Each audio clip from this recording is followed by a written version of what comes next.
country in the world. Yes, it is.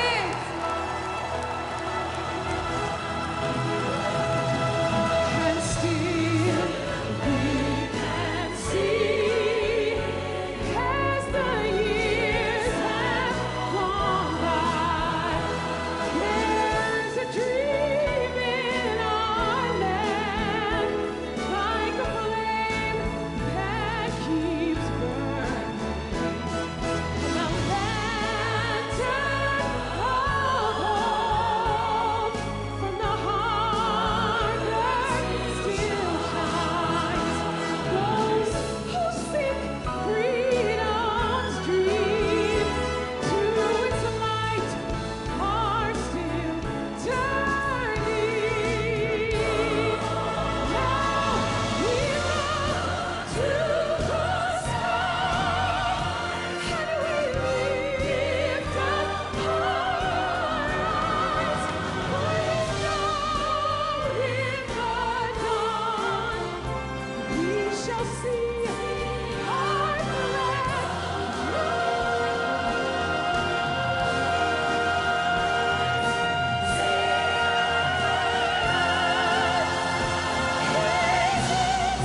It's our star-spangled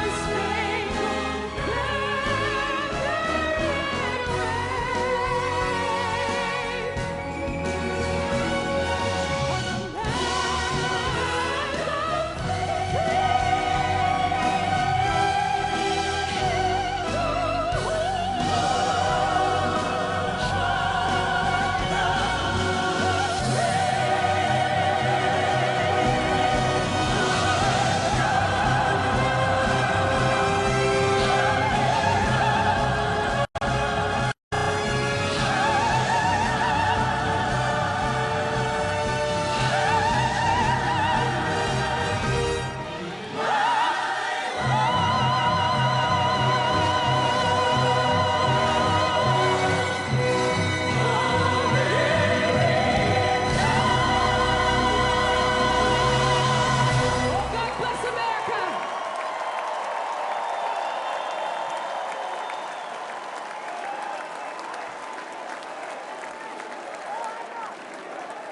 Please remain standing while the colors are retired.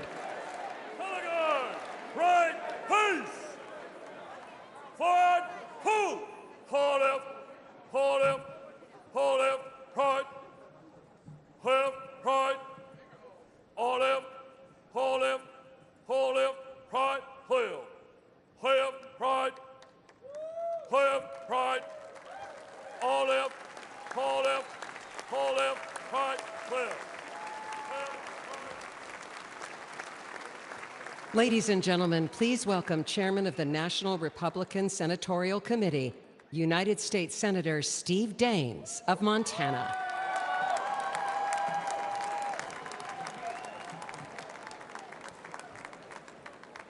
Wow, how about that national anthem sung by Mary Melvin?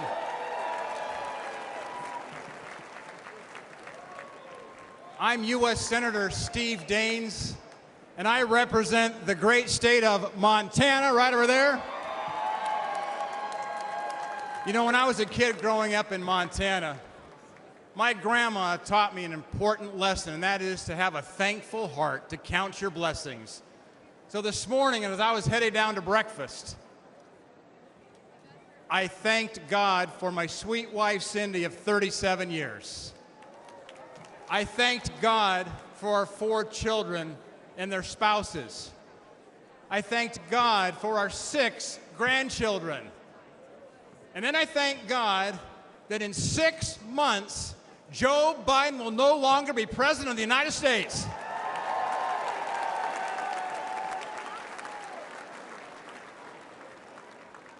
Now think about this moment we're in here this evening. It was just 5 days ago. We were a quarter-inch away from having a memorial service instead of a nominating convention. And we thank God here tonight for protecting President Trump. But we have important work to do, because going forward, we must fight fight, fight. And I will tell you, as chairman of the National Republican Senatorial Committee, I'm working with President Trump to win the Senate majority and to fire Chuck Schumer.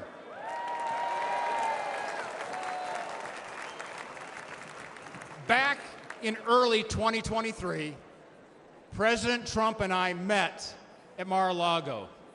We agreed our highest priority is electing an America First Senate majority that has his back. Senators that will stand with President Trump.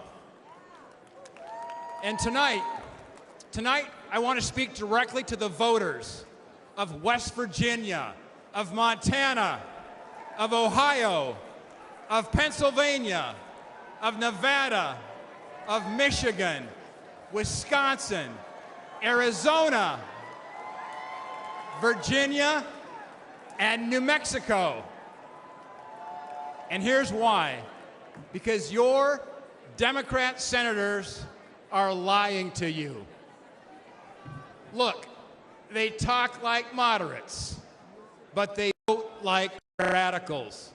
You know, they say they're with you, but they vote with Joe Biden.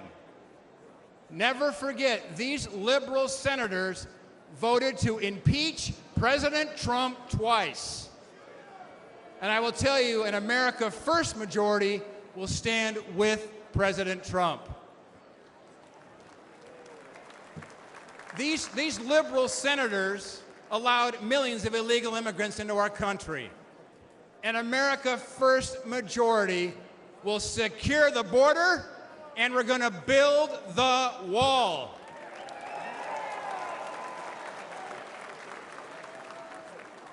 These liberal senators shut down the Keystone Pipeline. An America First majority, we're going to drill, baby, drill.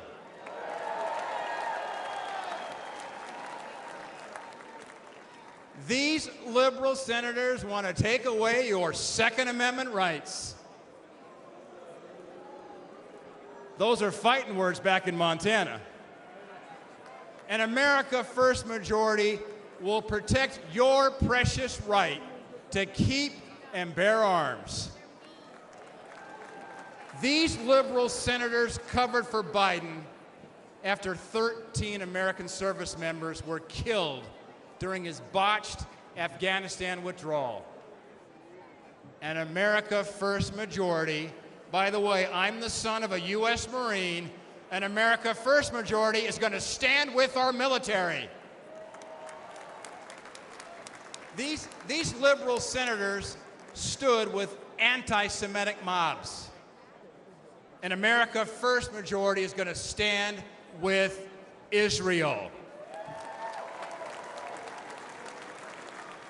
And look, these liberal senators want boys in girls' sports.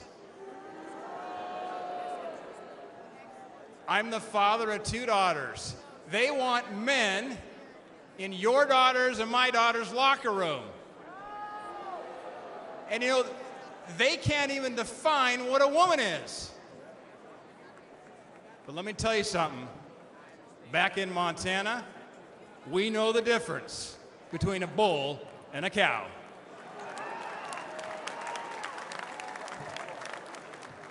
We must replace these liberal senators with great Republican leaders like Jim Justice and Baby Dog in West Virginia, like Tim Sheehy in Montana, like Bernie Moreno in Ohio, like Dave McCormick in Pennsylvania, like Sam Brown in Nevada, Mike Rogers in Michigan, Eric Hovde right here in Wisconsin, Hung Cao in Virginia, Nella Domenici in New Mexico, And of course, Carrie Lake in Arizona. We must elect an America First Senate majority that will stand with President Donald J. Trump. But look, right now, the left-wing billionaires are massively outspending us. That's what's keeping me up at night. And we need your help. You can go to Senate24.com. Senate24.com today. Help us fight back. Because together, we're going to win back the Senate. We're going to grab that gavel out of Schumer's hands. We're going to deliver a historic victory for President Trump. And we're going to make America great again. God bless you.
Ladies and gentlemen, please welcome the chairman of the National Republican Congressional Committee, Congressman Richard Hudson of North Carolina.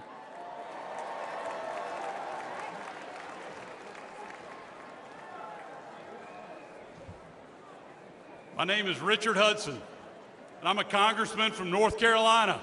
Great to see my North Carolina folks over here. Also want to acknowledge my brilliant, amazing, smoking hot wife, Renee, who worked 4 years in the Trump White House. She's here with us tonight. Love you. I love you too, AJ. I also want to acknowledge my son, Lane, who's at home watching us on TV. And finally, I want to acknowledge God above, who redeemed this center and on Saturday saved President Donald Trump's life.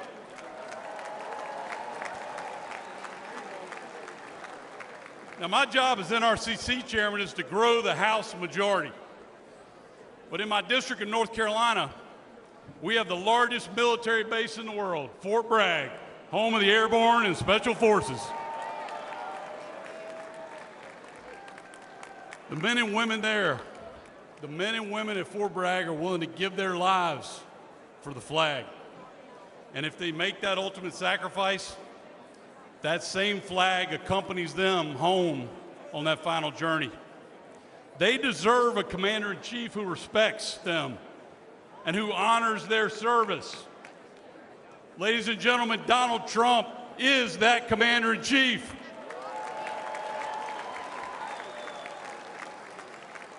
You see, Donald Trump loves America. He literally embraces the flag. But extreme Democrats, they'll burn it in the streets and on college campuses. Joe Biden and Kamala Harris, they stand with those flag burners because they want to rule over you. But House Republicans, we stand with President Trump. We stand for America, and we stand up for the flag. Because House Republicans understand we don't rule over you. We work for you. In just the last 2 years, House Republicans have passed an historic border security bill that would lock down Biden's open border. We passed legislation to unleash energy production and lower cost. We passed legislation to remove woke indoctrination from our military. We passed the Parents' Bill of Rights because we think parents ought to make decisions about how their children are educated. And we impeached Biden's failed border chief, Alejandro Mayorkas. But Joe Biden and Chuck Schumer killed those bills and blocked any progress for the American people. For the last 2 years, House Republicans have fought alone. Ladies and gentlemen, we need backup. To save America, we need to grow our majority. And we need President Donald Trump back in the White House.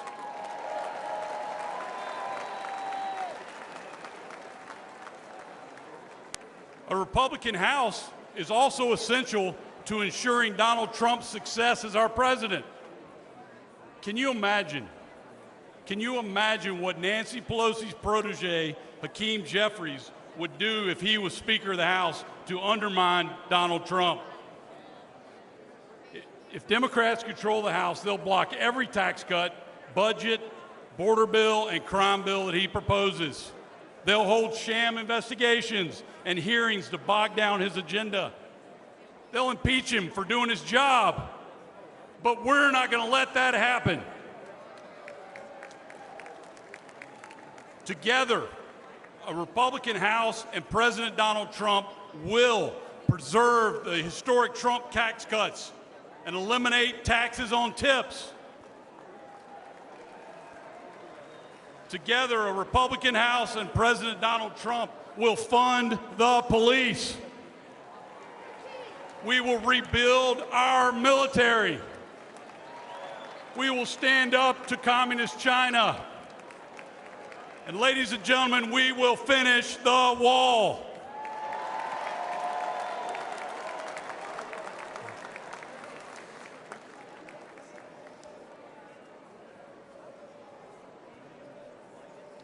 A House majority will make Donald Trump's second term even more successful than his first. So let me ask you, let me hear from you. Who can we count on?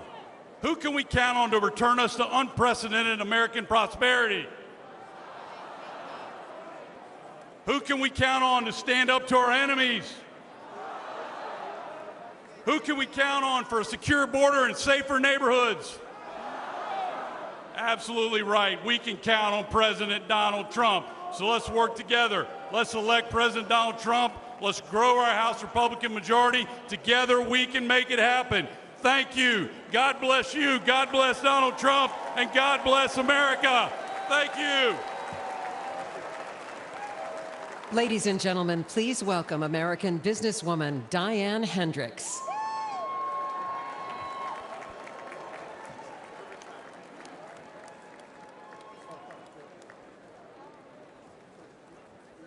Good evening.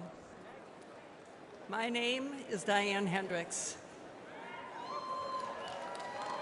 And I'm living proof that the American dream is possible with hard work and determination. I grew up on a dairy farm in Wisconsin. I was one of 9 girls, no boys. I dreamed of moving to the city and wearing a blue suit. But at the age of 17, I became pregnant. That was not part of my plan. But I truly believe that every life is a sacred gift from God.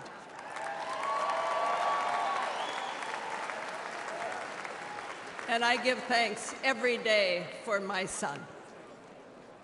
As a single mom, I worked 2 jobs to pay the bills. I found my passion in the field of real estate, which is still my passion. When I met my husband, Ken, he was a roofing contractor, and together we saw an opportunity and a need to develop a distribution chain. And we risked everything we had to start that company. Today, ABC Supply employs over 22,000 Americans. We are the largest roofing distributor in the country. But what's even more important is we are creating these jobs right here in the United States of America.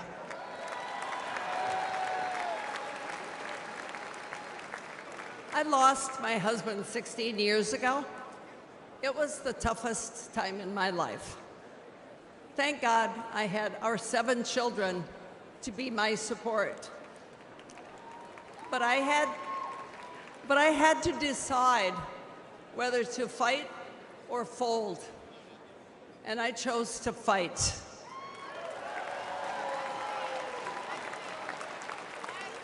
Since then, I've quadrupled the size of our companies, and to my surprise, I was recently just recognized as the most successful self-made woman in American history.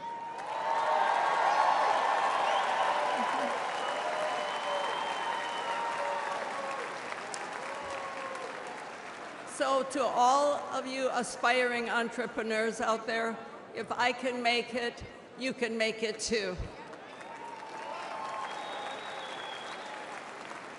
My success story as a teenage mom without a college degree was only possible because I was so blessed to be born in the United States of America. But today, the American dream is under threat. Since Joe Biden and Kamala Harris took over the offices, prices have risen over 20%. Aspiring entrepreneurs can't afford to take out a loan at 7, 10, 15% interest. Regulations have surged, and the administration has proposed $7 trillion in tax increases.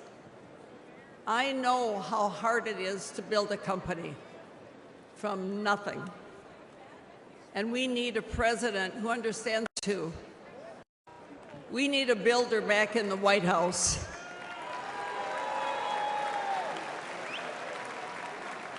someone who will cut the job-killing regulations, lower taxes on working families, and give the power back to the American people.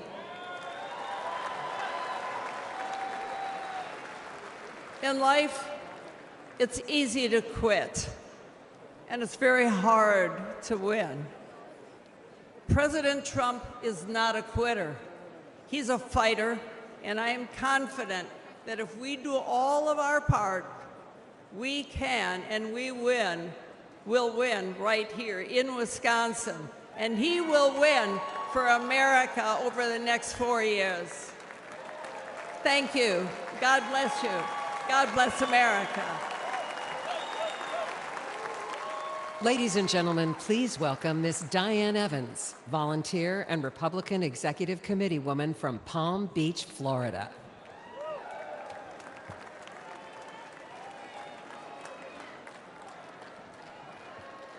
Hello, Milwaukee. My name is Diane Evans. I'm a volunteer with more than 1,000 hours working for the Trump campaign since last year. If you told me I'd be here 5 years ago, I'd have said you're crazy. But here I am, and I'm very excited to re-elect Donald Trump as President of the United States this November.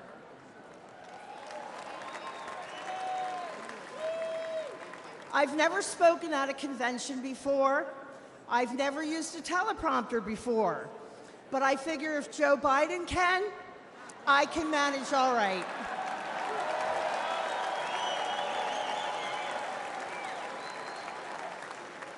I'm pretty new to politics. I voted my whole life, but I've never got involved as a volunteer. I was busy raising my family, spending time with my husband, starting a small business, and walking the dog. Moms are busy people. When it came to politics, I always figured let everybody else take care of it. But then the 2020 election happened.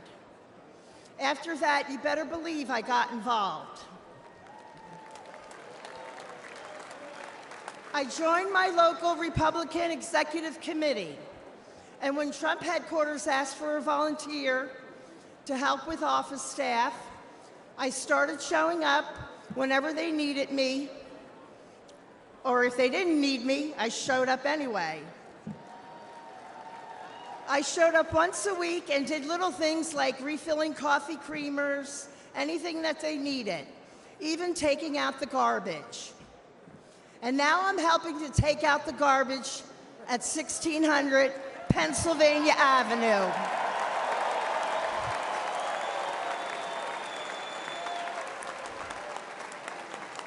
As long as I can remember, these politicians have said what they think we want to hear, then they do just what the hell they want.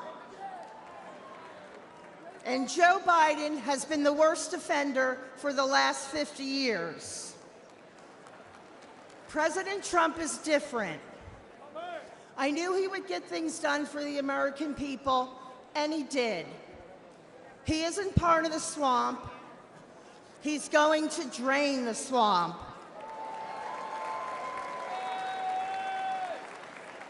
The Democrats are going to do everything in their power to stop him.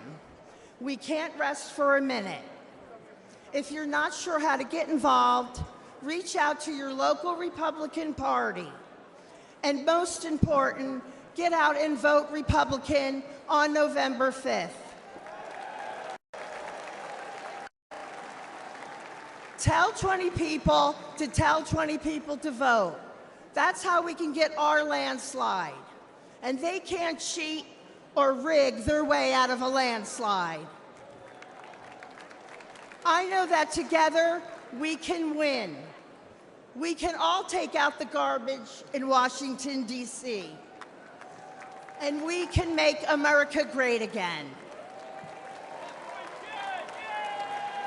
God bless President Trump, and God bless Team Trump, and thank you so much. I'll see you all out there.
Ladies and gentlemen, please welcome the 25th Administrator of the United States Small Business Administration, Linda McMahon.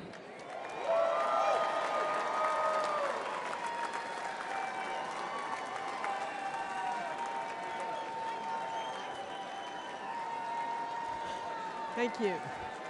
Well, hello, Milwaukee, and good evening, America. Let me take 1 second to say hello to my fellow delegates from Connecticut.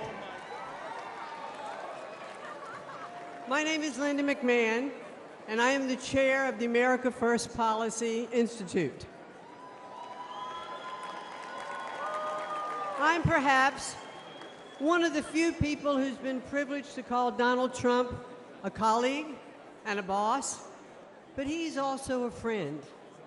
Let me share a little story that's probably not the typical Donald Trump story. I had a meeting scheduled with him at Mar-a-Lago, and as he welcomed me, his little 4-year-old granddaughter ran up to him. He scooped her up with delight and asked her, "Who's the most beautiful girl in the world?" And she said, "Me." Then he asked, "And who do you love the most in the world?" And she said, "You, Grandpa." And he kissed her on both cheeks.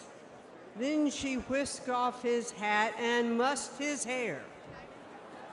And he smiled with the love that only a grandfather could have given.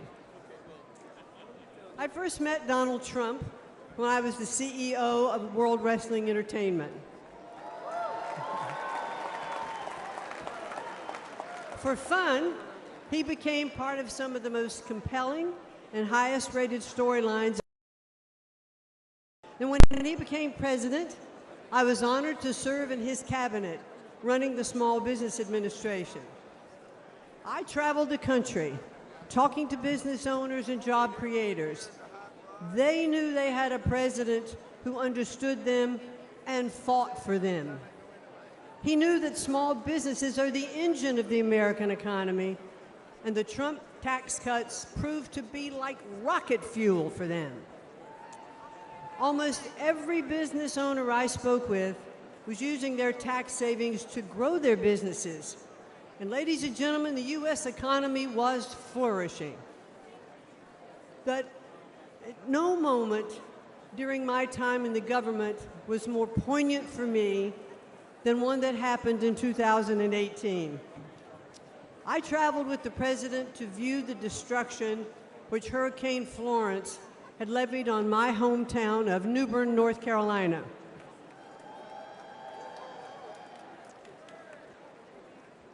I stepped off of Air Force One and walked side by side with the President of the United States through the hangar where my father had been a shop foreman and my mom had been a budget analyst.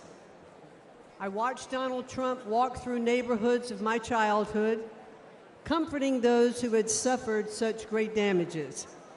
Because he was a builder, he talked to them about what it would take to rebuild, what kind of materials they should use.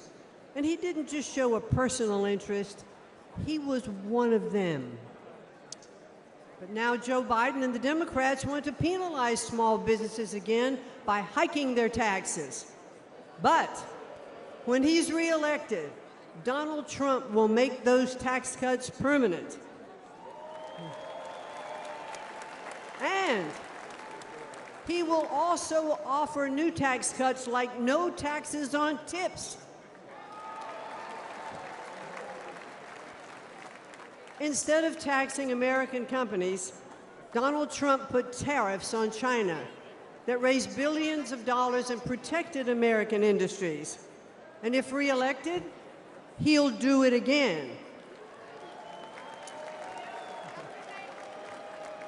President Trump is a job creator and the best friend American workers have ever had in the White House.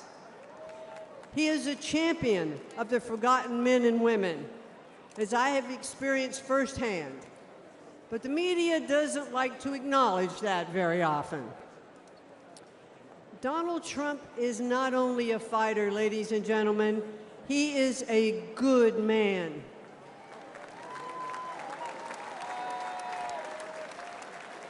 He has the heart of a lion and the soul of a warrior. And I believe that if necessary, he would stand at the gates of hell to defend our country. He loves this country, and he would do anything to defend it and to protect us from all harm. I am confident that he will make America great again. And why? Because he did it before. So I ask all of you here tonight, and those of you who are watching from home, to re-elect Donald J. Trump as the 47th President of the United States. Thank you, and good night. Everywhere you look, the Trump economy crushes the Biden economy. Gas prices, they were low under President Trump, then skyrocketed under Biden. And credit card fees have increased 50% under Biden. Grocery store prices, everything from meats and vegetables to apples, now astronomical under Biden. Take-home pay, up $6 grand under President Trump. Under Biden, Americans' income has gone down 3 straight years. Mortgage rates, they were low under President Trump. Now they're punishing under Biden. And personal and retirement investments, up 40% under Trump. Under Biden, your investments fell, along with other things. President Trump, he'll make America's economy strong again.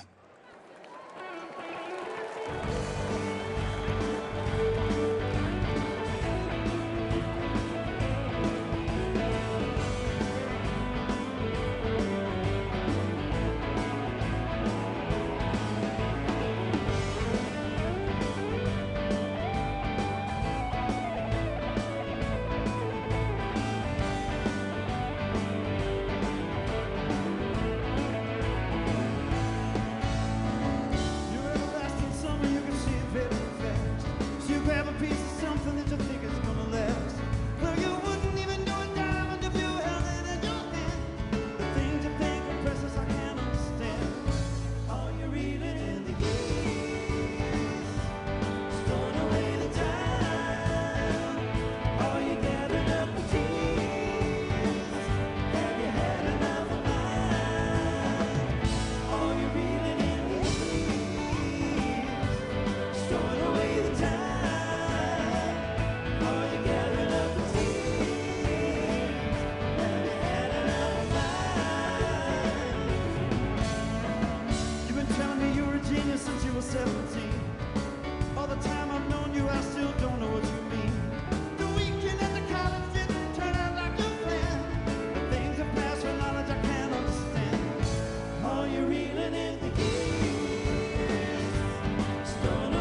Ladies and gentlemen, please welcome the 70th United States Secretary of State, Mike Pompeo.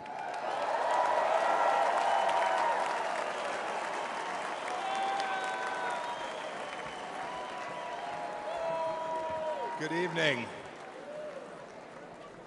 Good evening, my fellow Americans. It's great to be with you. A special shout out to Kansas over there, my good friends from Kansas. You know, I had the incredible privilege to serve as President Trump's CIA Director and Secretary of State. It was my greatest honor to work with him every single day to serve you, the American people. Now you all are paying attention, so you know what the Trump administration achieved, but it's worth going through a few of these accomplishments. Let's start with this. There were no new American wars.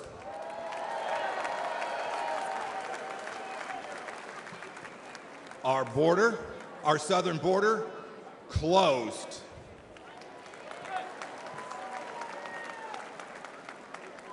It may seem like a long time ago, but when we took office, there were people's heads being cut off at the beaches. We destroyed ISIS and its caliphate. And you know, here's another fun fact. We never lost our Secretary of Defense for 2 weeks either.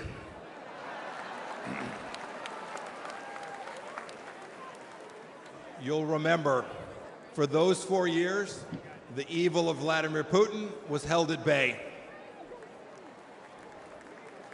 When we walked out, January of 2021, the Iranian regime was afraid, and the people of Israel were strong and secure, and we treated them like the friend and ally that they need to be.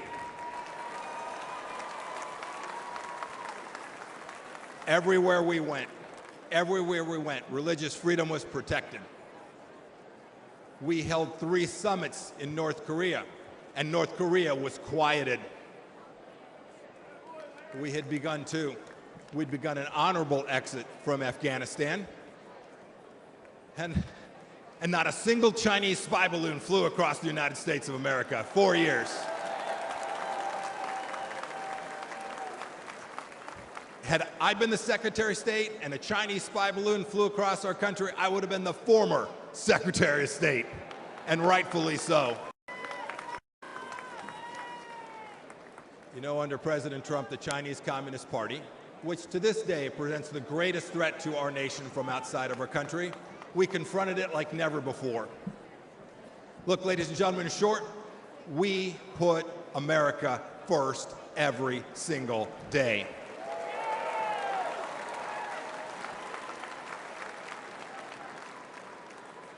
"42 months on, what has Joe Biden and Kamala Harris done? And their leftist handlers, what have they delivered to us for security and prosperity? Almost nothing. Let's start with this. You saw some of them last night. 13 new Gold Star families from Afghanistan. As an Army veteran, I want to speak to everybody who served in Afghanistan. I'm disgusted by the Biden administration's incompetent pullout from that country.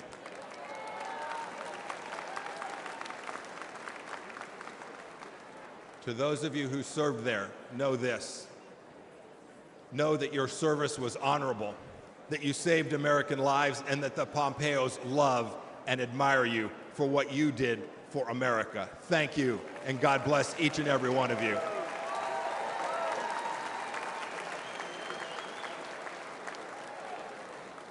Every one of you has served in uniform, and the families of those, you deserve a president who will not check his watch while he is honoring our fallen brothers and sisters.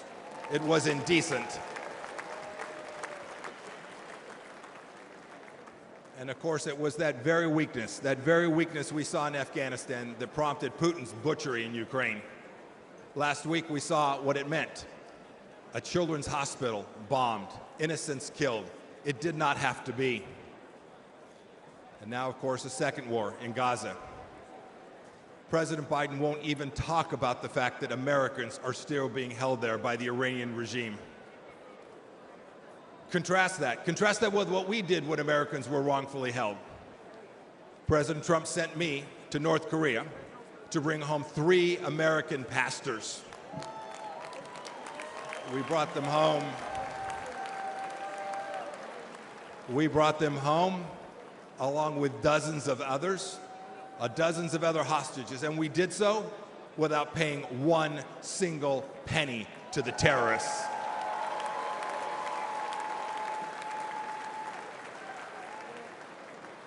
And what about Iran today? When Joe Biden eased up on President Trump's maximum pressure campaign, we gave money to the Ayatollah so he could cut more checks to the genocidal maniacs who conducted attacks, barbaric attacks in Israel. And now, of course, closer to home, a massive national security challenge. Our southern border is a welcome mat. It's a welcome mat for Islamist terrorists, drug dealers, Chinese spies, and violent criminals. Ladies and gentlemen, President Biden sold out our citizens and our security and our sovereignty, and we need to get it back, and I am confident that we will get it back.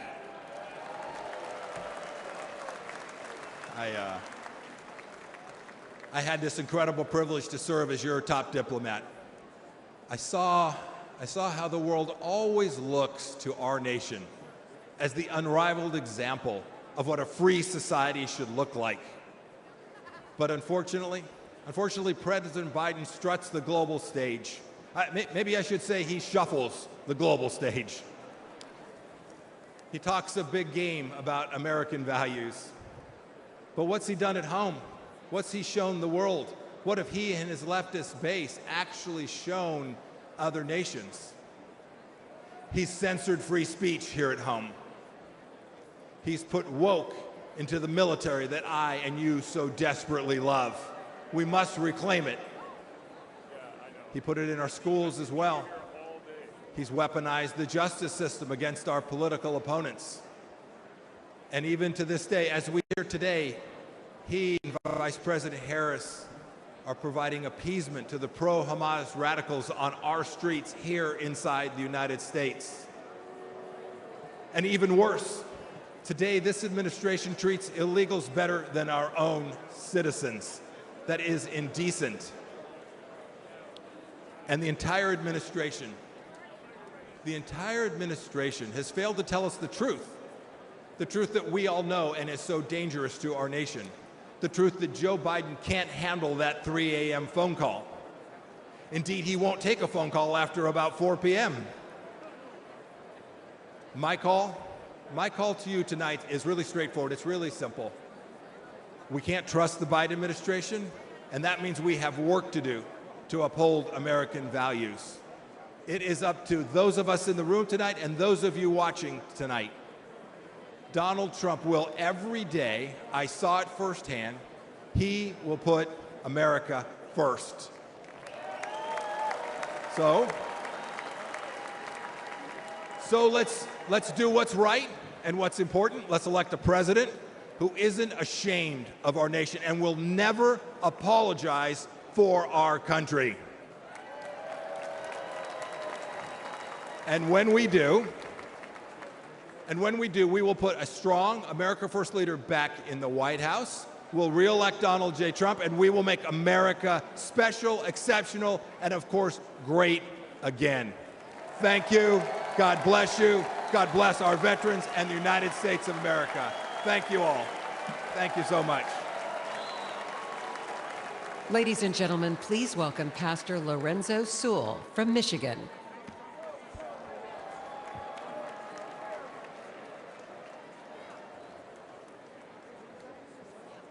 My name is Pastor Lorenzo Sewell. I have the honor and the privilege of being the senior pastor at 180 Church, and we were blessed last month to have President Donald Trump come to Detroit, Michigan.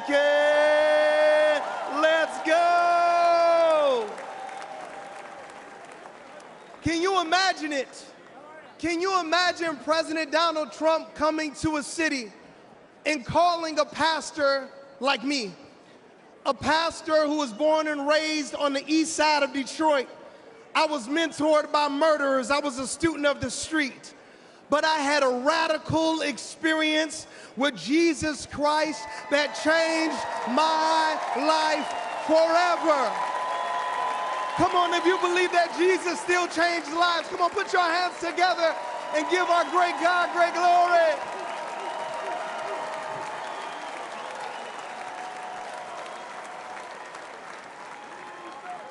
President Trump came to a church that is in a Democratic stronghold. He came to a church to listen to average, everyday Americans like you and like me. He came to a church not to speak to us, but to listen to us. He came into a church, and a lot of people, they were upset. A lot of people, they would ask me questions. Why would you allow Donald Trump to come into your church?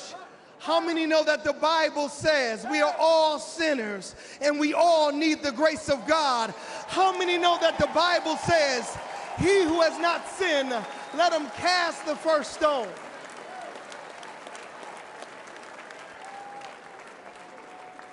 President Donald Trump, he came during his birthday weekend. Let me ask you a question.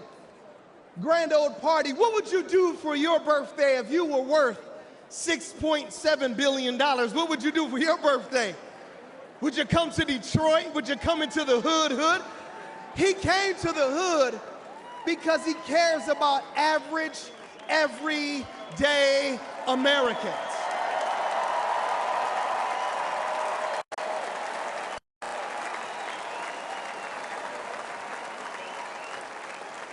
Grand old party, I need to ask you a question. What would you ask for your birthday? If you could go to Mar-a-Lago or if you could go to New York, what would you ask for your birthday? He asked for prayer.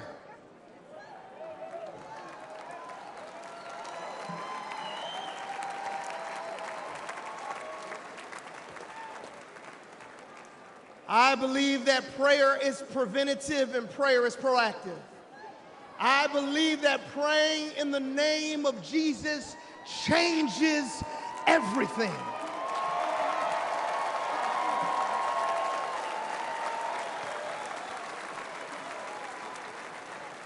And when we prayed for President Trump, only God knew that 30 days later, there would be a miracle by a millimeter. Only God knew that if we prayed for him during his birthday, there would be a miracle by a millimeter.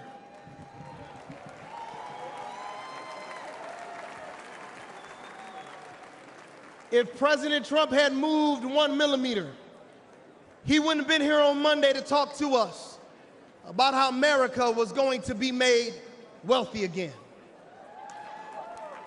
If President Donald Trump would have moved just a millimeter, he wouldn't have been here on Tuesday to talk about how he was going to make America secure again. If President Donald Trump would have moved just a millimeter, he wouldn't have been here on Wednesday to tell us how he was going to make America strong again. And if President Trump would have moved just a millimeter, we will not be hearing tonight how he was going to make America great again.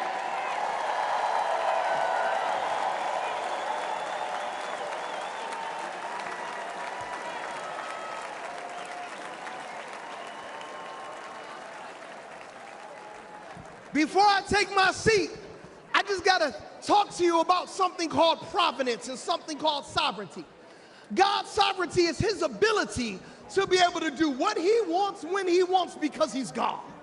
And God's providence, it's when he does what he wants, when he wants for all of you.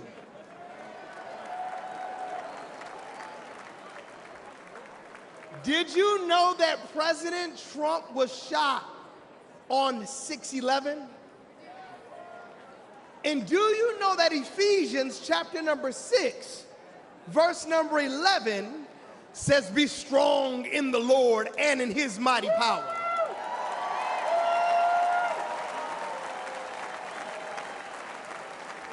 To all my Democrat friends, I want to ask you one question. Do you know anybody that was the 45th president? He was convicted of 34 accounts.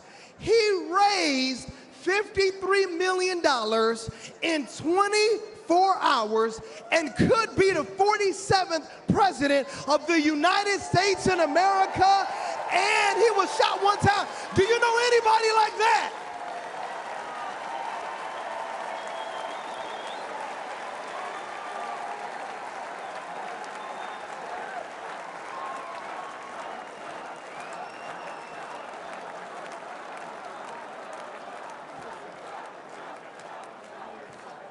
To all my friends back in Detroit who are Democrats, I want to ask you just one simple question. You can't deny the power of God on this man's life. You can't deny that God protected him. You cannot deny that it was a millimeter miracle that was able to save this man's life. Could it be that Jesus Christ preserved him for such a time as this? Could it be?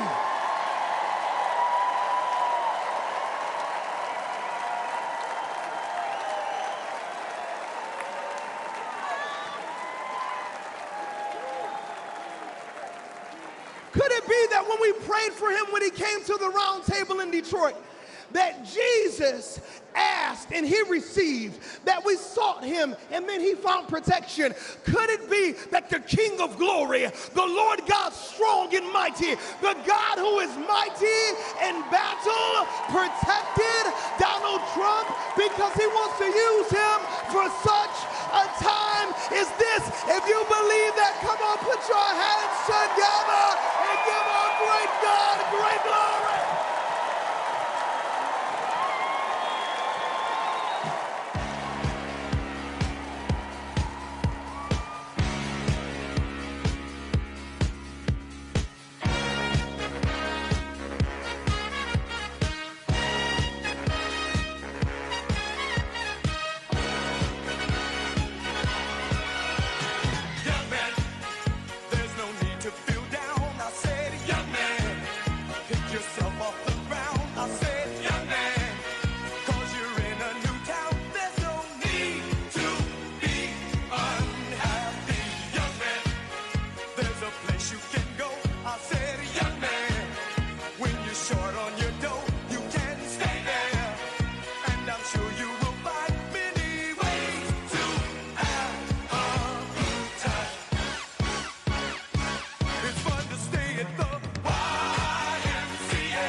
And now, ladies and gentlemen, please welcome the next President of the United States, President Donald J. Trump.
Ladies and gentlemen, please welcome John Neaporte from Florida.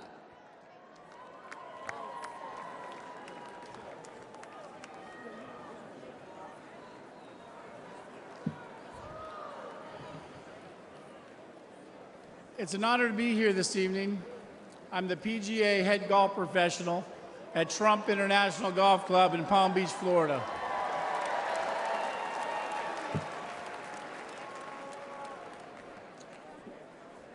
We all know that President Trump loves his family because we see that.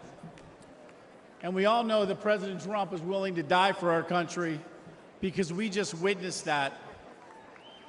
But what I'm here to tell you tonight is that Donald Trump is a great boss and one hell of a golfer. At our club championship in March, I watched President Trump hit a perfect 210-yard 4-iron to within 10 feet of the hole.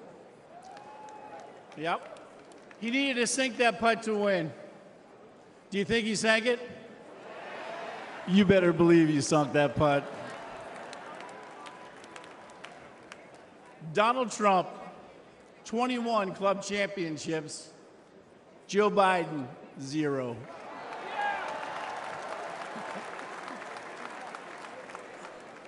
For non-golfers out there, that's a pretty good record. That's real good. That's not good, that's great. 25 years ago, I was working multiple jobs. And one of those jobs was caddying at Trump International. And that's where I met Mr. Trump. My caddy job eventually would turn into a full-time job. One day, I was out caddying for Mr. Trump when he mentioned to me that he needed to find a teaching pro. He knew I could play, so he said, tomorrow, dress like a golf pro and come out and play golf with me. So in true Mr. Trump fashion, on the first tee the next day, he tees up his ball, whacks it right down the middle of the fairway. And I turned to him and I said, hey, I'm pretty nervous. And he said, John, you just relax and play your game. And it was great advice, because after 9 holes, he turned to me and he said, I've seen enough. You've got the job. Thank you. Later, I went on to become the head golf professional, and I'll never forget that moment with Mr. Trump. He truly changed my life. That's who Donald Trump is. For 25 years, I've seen his generosity and his remarkable character. Firsthand, his entire family reflects these values as well. With all the hate the president gets, I think to myself, how can someone go through all this? He could have chosen a quiet life. He could have played more golf. But he cares so deeply about America and our people. He just keeps working, and he does it for us.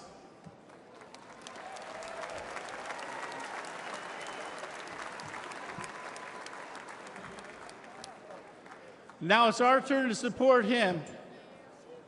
So let's help America great again. That's it. Thank you, President Trump, for believing in me and in our country. As much as I'll miss him in the White House or in the clubhouse, we need to vote him back in the White House. Thank you very much.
Ladies and gentlemen, please welcome Zach Witkoff from New York.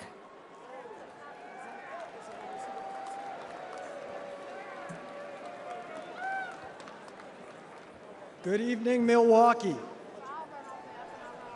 I'm Zach Witkoff. I am deeply honored to stand before you tonight and introduce my father. This moment holds special significance as I'm about to become a father myself. Thank you. The nation my son is born into in December will be shaped by the choice we make this November. I saw my father's remarkable journey from relying on a small loan to becoming one of the country's most successful developers. He showed me that success comes from hard work, not handouts. When I joined his business, I started at the bottom, literally, handling plumbing jobs and repairing sewage lines late at night in New York City. That's how he started too. I vividly recall him spending New Year's Eve fixing a broken sewage tank with a bear of a man named Shecky. You see, they couldn't afford to call in a crew. They were the crew. Years later, Shecky was still by my dad's side, and he became my first boss. He once told me he would run through a wall for my dad because my dad never asked him to do anything that he wouldn't do himself. And that's exactly how my family feels about our dear friend, President Donald J. Trump. We have seen him stand shoulder to shoulder with the American people, time and again, even when it wasn't easy, even when he could be doing something else. Even after getting hit by live sniper fire, he stood with us, my fellow Americans, and that is why we stand with him. And you know what? He makes it fun, too.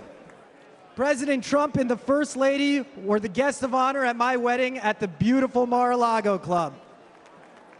The president tore up the dance floor until 3 in the morning with his signature moves. You guys know those moves.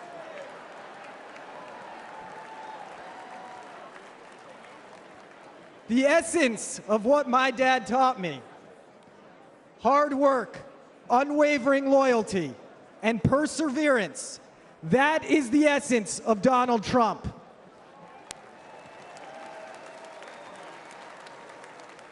As long as we stand united with President Trump, it will remain the essence of the nation that my son and all of our children grow up in. God bless America, God bless Donald Trump, and God bless the greatest nation on earth, the United States of America. Ladies and gentlemen, I am proud to present my father, Stephen Witkoff.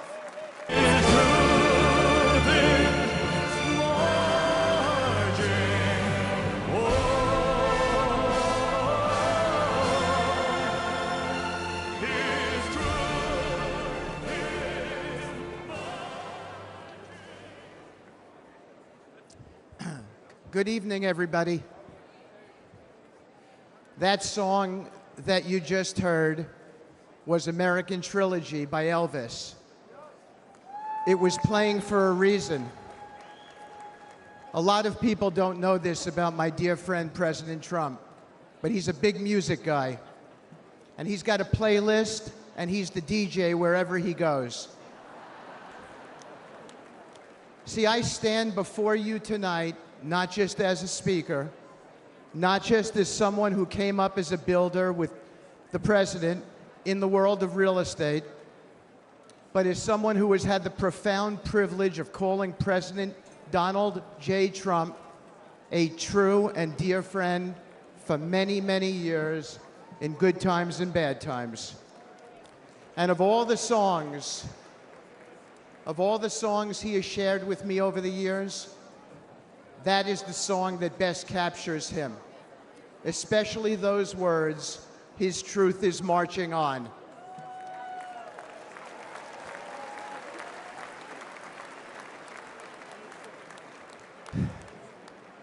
I thought of that song after my dear friend was shot a few days ago. I gave him a call. I expected to leave him a voicemail, so it surprised me when he answered the phone. His first words surprised me as well. He'd just come within an inch of his own life ending, but he picked up the phone and said, "Hi, Steve. I'm really glad you called. How are you? How are your kids?" It surprised me, but it shouldn't have. I know this man very well. President Trump is as kind and compassionate a man as I've ever met in my lifetime.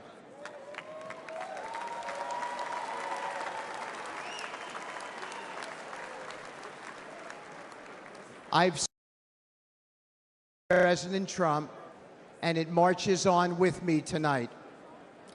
I know that many here and watching at home have felt that kind of a connection with the president. It's real. I have never seen him refuse a question from somebody, decline a photo, or ignore someone's story or concerns. Everyone he meets gets a family member's embrace from him. I have felt that warmth so many times over the years. Just last week, I told the president about a moment I had with his 3 sons and how impressed I was with them.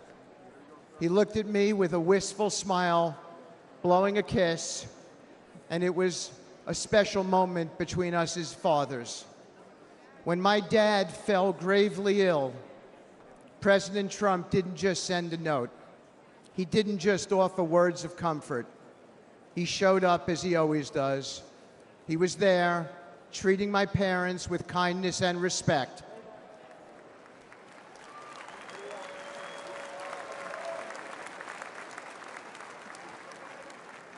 Including my mom, who's 91 and here tonight dressed in red and is going to be voting for the president.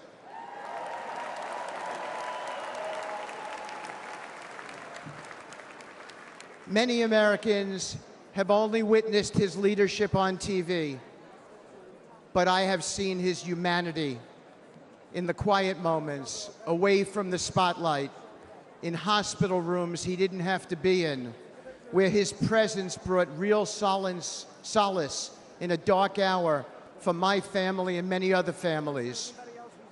That's who he is. When times are really tough, when he's got everything to lose and nothing to gain, Donald Trump shows up and he's there for you. Thank you.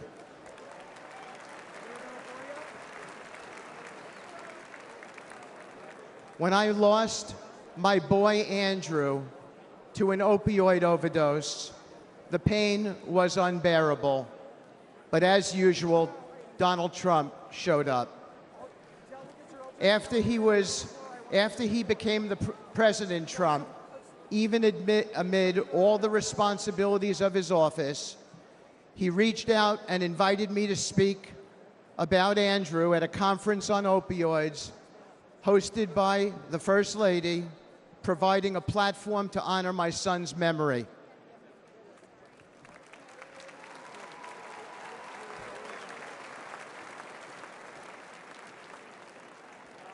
And when the day of the conference came, he went out of his way that day to come and put his hand on my shoulder and say, "Steve," as he led me up to the lectern, "tell the world about your boy." My boy was the best of us.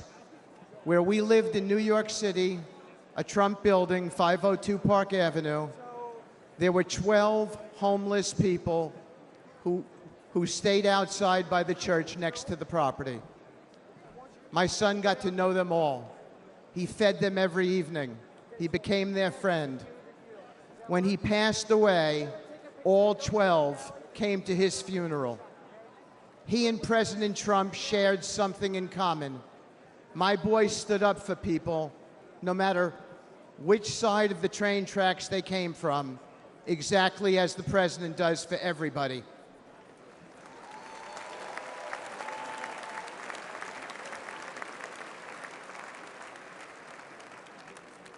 Standing here today, I still feel my boy's hand on my shoulder.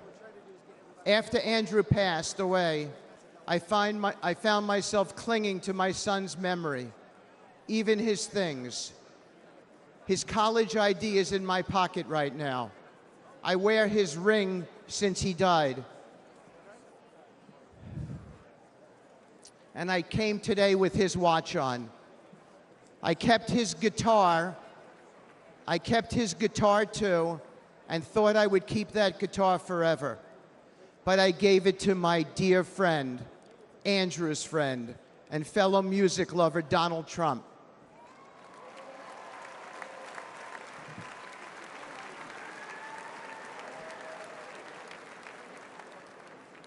I wanted President Trump to have something with which to remember my son. President Trump didn't say something nice to me and put it in a closet somewhere. Put it right out front at his Trump International West Palm Beach property, where he and I both see it whenever we walk in and play, and where everyone who walks into that beautiful building sees it as well as an acknowledgement to my boy, a sacred tribute to a true friend who's gone, and a cause that remains opioid abuse.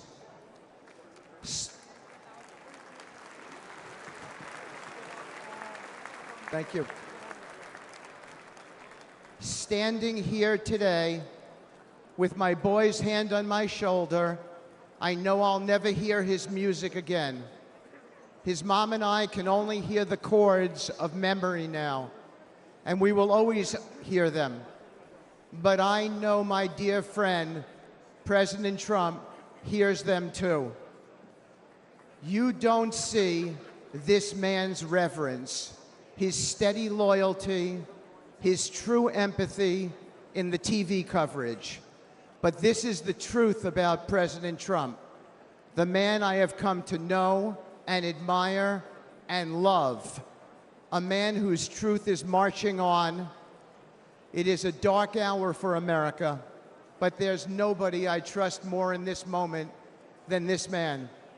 A man who in the darkest hours shows up, listens, cares, and always acts.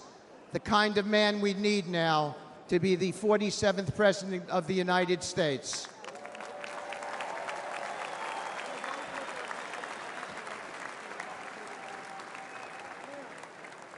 Thank you.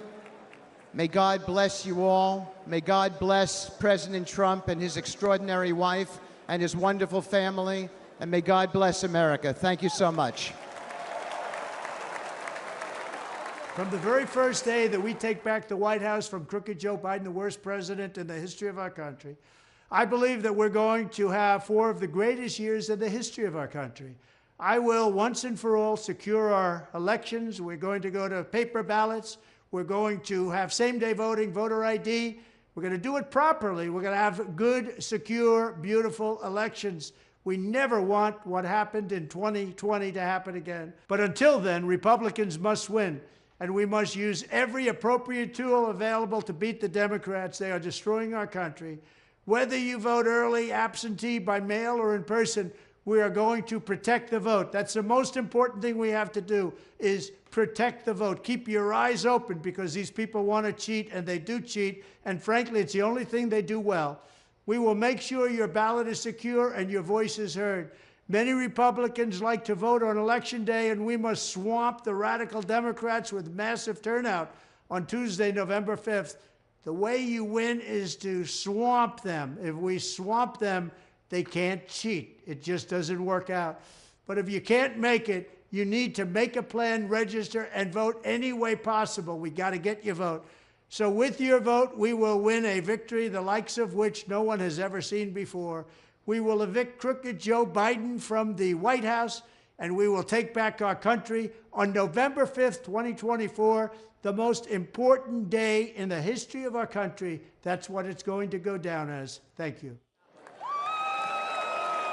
Ladies and gentlemen, please welcome attorney and senior advisor for President Donald J. Trump, Alina Habba.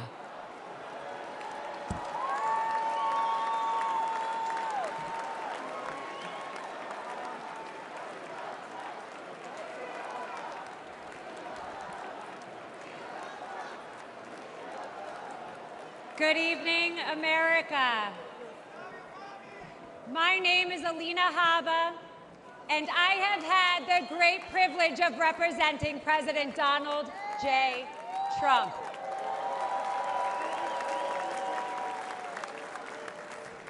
Now, I know you're all used to hearing me shouting outside a courthouse, but tonight, I want to take you behind the law and behind the headlines. Share with you a side of President Trump that reveals his character, his kindness, and his commitment to saving this great country.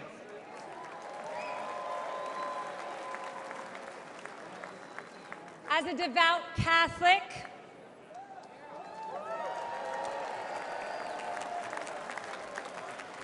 a proud first-generation Arab-American woman, and a feisty Jersey girl who is fed up with far-left corruption in Washington. President Trump championed my journey, empowering me to be who I became today. His unwavering support not only shaped my career, but has inspired other young women with big dreams. President Trump loves this country. He does. And he lifts up those around him. To my children, Luke, Chloe, and Parker, he's the man with one heck of a golf swing that lets them ride in a golf cart with some of the world's most famous golfers so they feel included in mom's job. And by the way, he can kick some of those guys' butts. Ken. To my husband, whose family members have survived the Holocaust, he is a champion of the Jewish faith. To my Iraqi parents, he is a mentor to their daughter. But to me, he is my friend.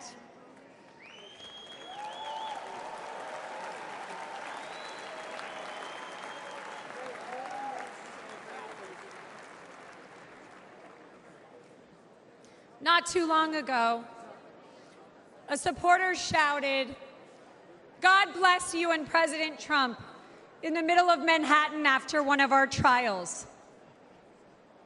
Little did that man know that I was on the phone with the president himself. And he immediately asked me to pause, give the man my phone, and spent time speaking to him and thanking him for his support.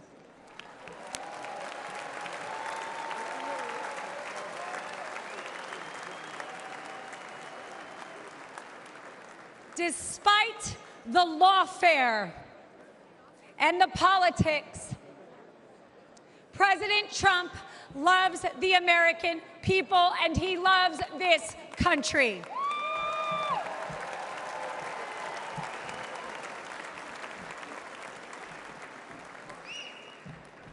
For decades, the Trump Organization transformed skylines and created thousands of jobs. His buildings and businesses are a testament to his commitment to excellence and his drive to turn dreams into reality.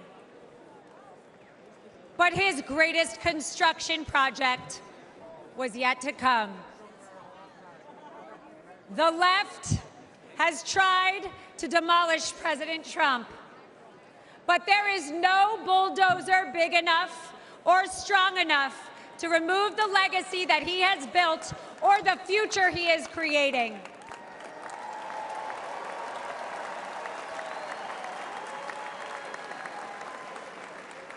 As the 45th President of the United States, Donald Trump built a legacy of putting America first And as the 47th president, he will build America stronger than ever for we, the people.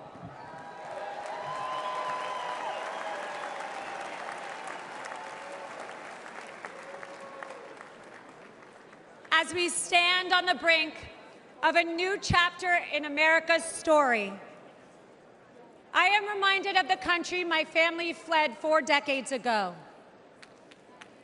A place marked by religious persecution, oppression, and a lack of freedom.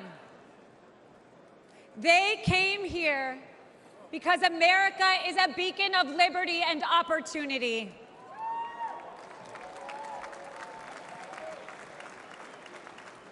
It is now our duty to protect the values that define us and keep this the greatest nation on earth. Amen.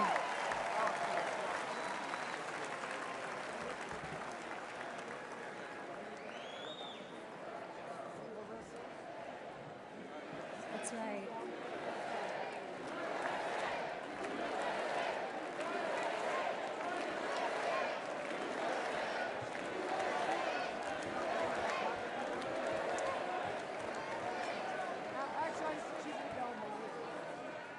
Every attack on President Trump only strengthens our movement. The left's madness is only a sign of desperation. Sham indictments and baseless allegations will not deter us. Because the only crime President Trump has committed is loving America.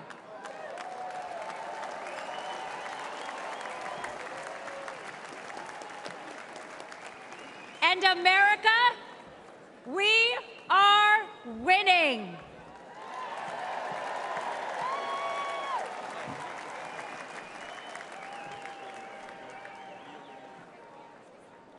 Outside of his family and our country, President Trump also has another love: music. A few years ago, he wanted me to hear a new song he had selected for an upcoming rally. I could hear it blaring in the background at Mar-a-Lago. He landed on a song called "Hold On, I'm Coming."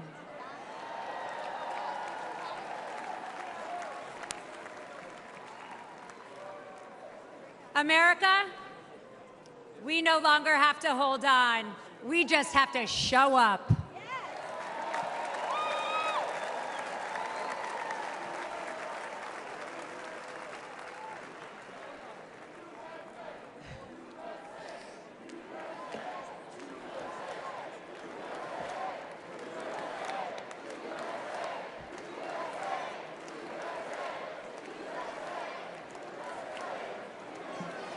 So if you're ready to end the Democrat destruction, and if you're eager to unleash the best America has to offer, then let's send Donald Trump and J.D. Vance to the White House in November.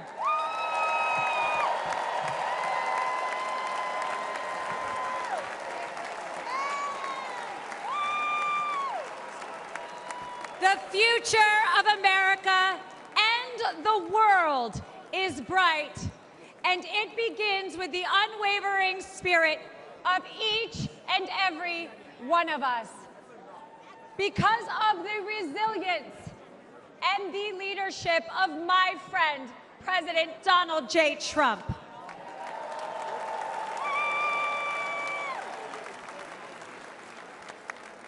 So let us not forget that President Trump did not just take a bullet in Butler, Pennsylvania. He has and will continue to take them for each and every one of us. God bless President Trump. God bless you all. And God bless the United States of America.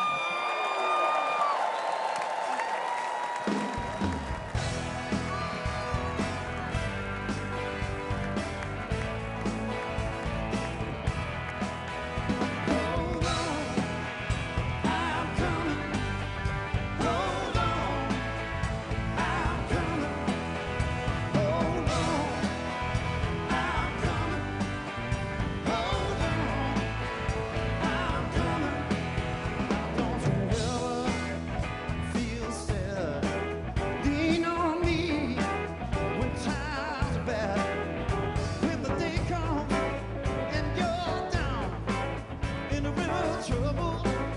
You're about to drown. Just hold on. I'm coming. Hold on. I'm coming. Hold on. I'm coming. Hold on. I'm coming. Yeah, I'm on my way. Your lover, when you get cold, I'll be your cover. No need to worry,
Please welcome President Ronald Reagan, who has a few questions for you. All of you will go to the polls, will stand there in the polling place and make a decision. I think when you make that decision, it might be well if you would ask yourself, are you better off than you were 4 years ago? Is it easier for you to go and buy things in the stores than it was 4 years ago? Is there more or less unemployment in the country than there was 4 years ago? Is America as respected throughout the world as it was? Do you feel that our security is as safe, that we're as strong as we were 4 years ago? If you don't think that this course that we've been on for the last 4 years is what you would like to see us follow for the next 4, then I could suggest another choice that you have. President Trump. He'll make America great again.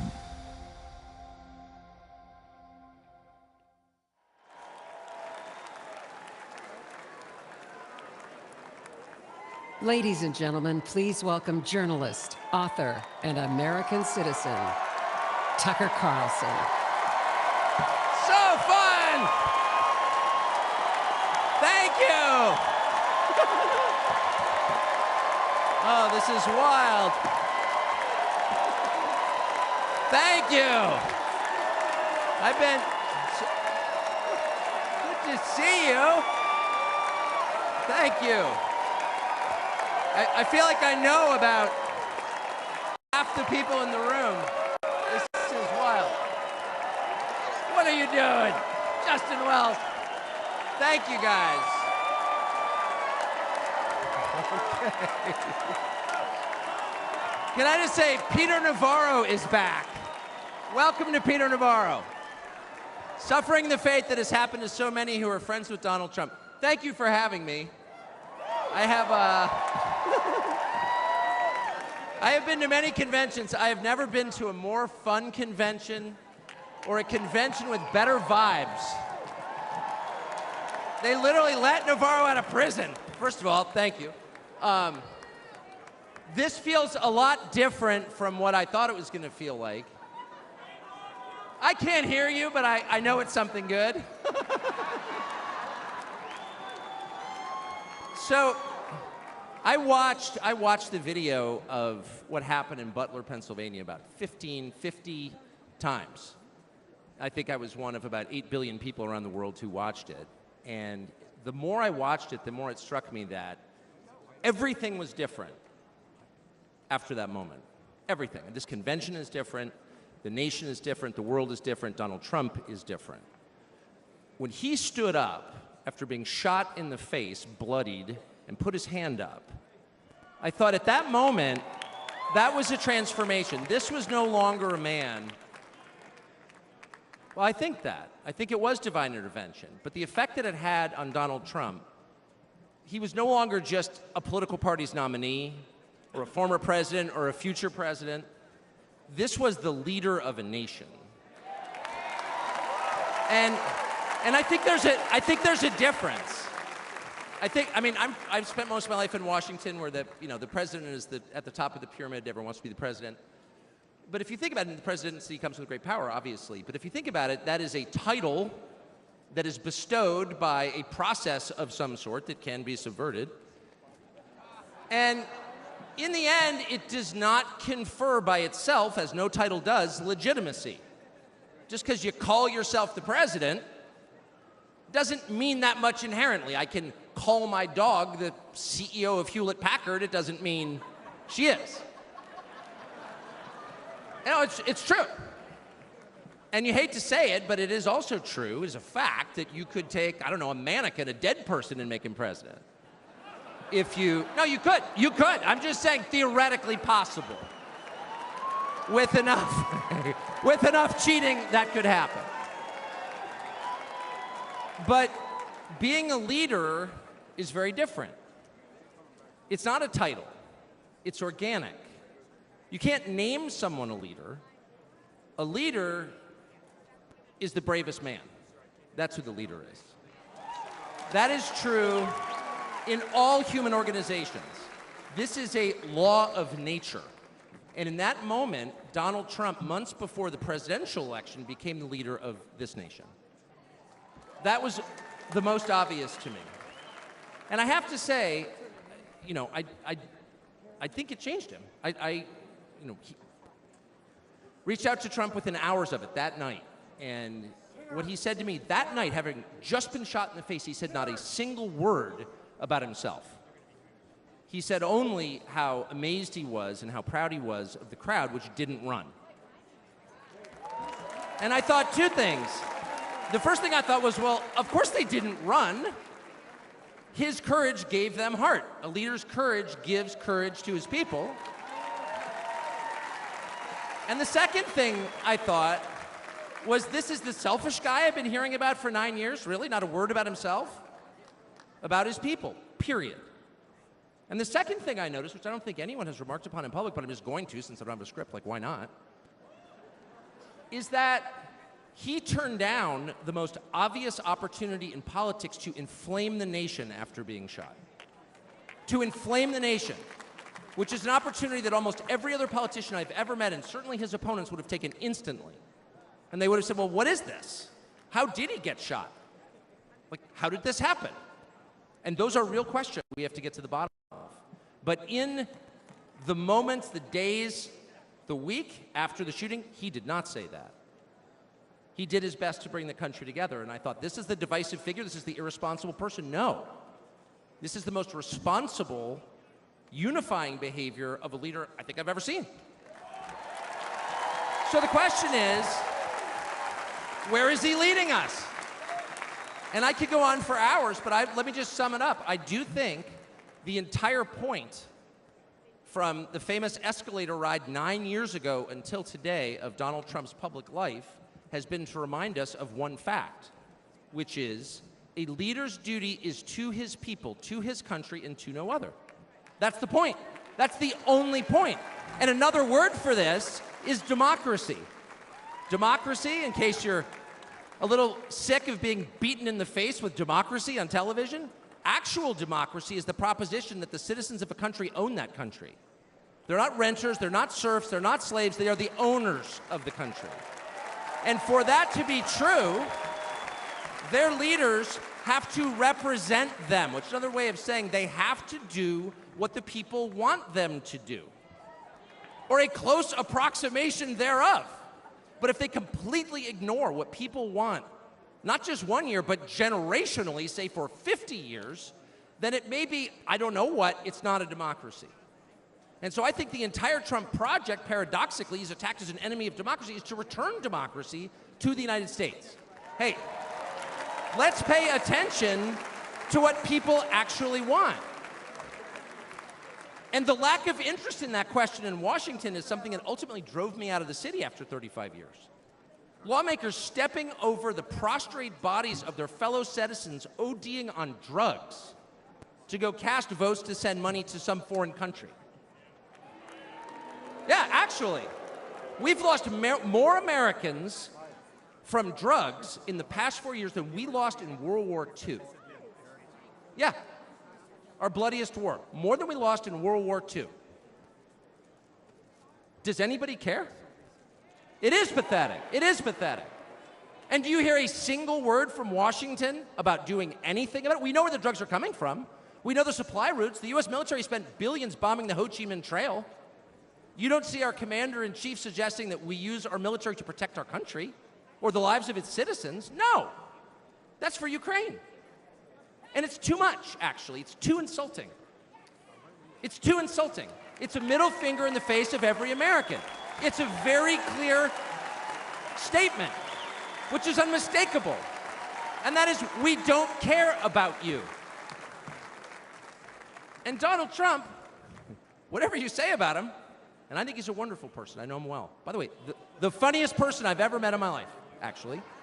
You can't be funny without perspective or without empathy, which is true.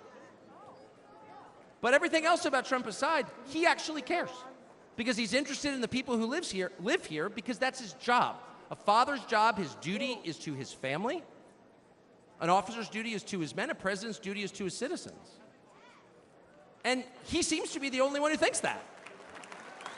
And in his choice for vice president, J.D. Vance, he's made that really clear.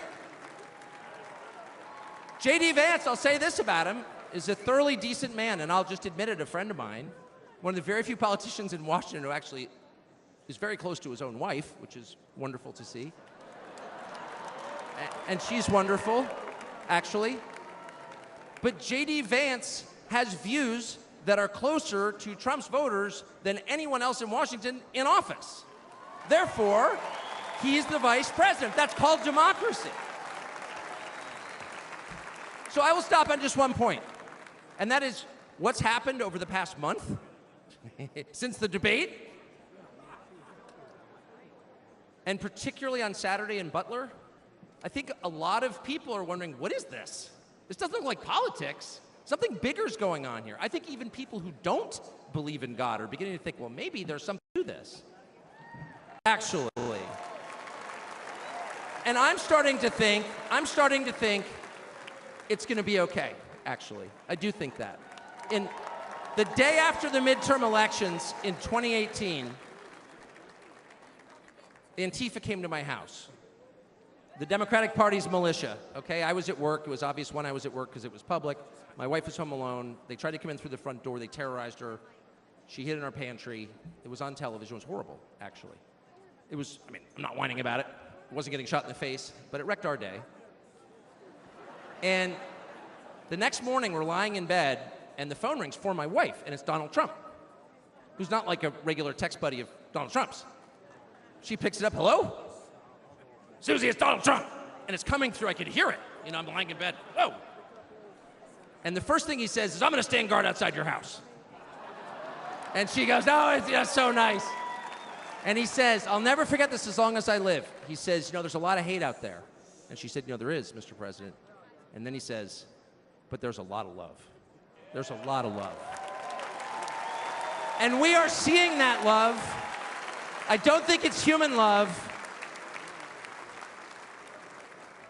And I'll just stop with this. I'm not always convinced that I'm on the right side. I've been on the wrong side many times. You'll never hear me say, I'm on God's side, or God's with me, or even I'm with God. I want to be, not sure I am.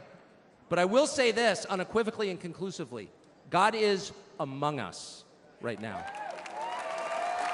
And I think that's enough. God bless you. Ladies and gentlemen, please welcome Golf General Manager, Trump National Doral, Carrie Ruiz.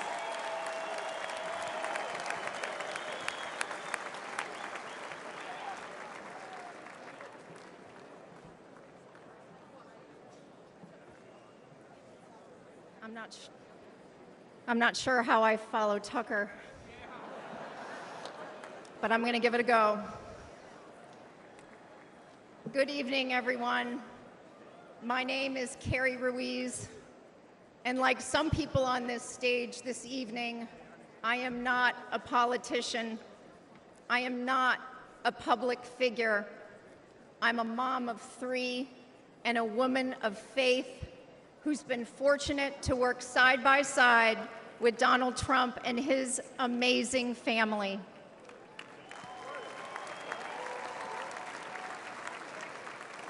"12 years ago, the Trump Organization purchased the iconic Doral Golf Resort after so many companies tried and failed to create a world-class golf experience, all while turning a profit. With his keen eye for business and uncanny ability to make things better, Donald Trump got to work. He poured hundreds of millions of dollars and his own sweat and tears into the property. He had a hand in virtually everything, and no detail was too small. He didn't just change the carpet or apply a fresh coat of paint. He stripped this legendary resort to its core and rebuilt it the right way.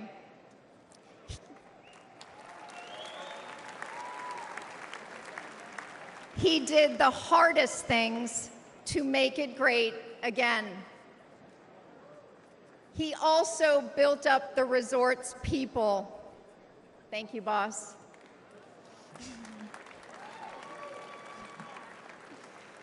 He empowered us. He listened to us, all of us, and he still does. No matter your role, he asks questions. He wants different opinions. He never demands more of us than he is willing to give. He is as generous as he is brave.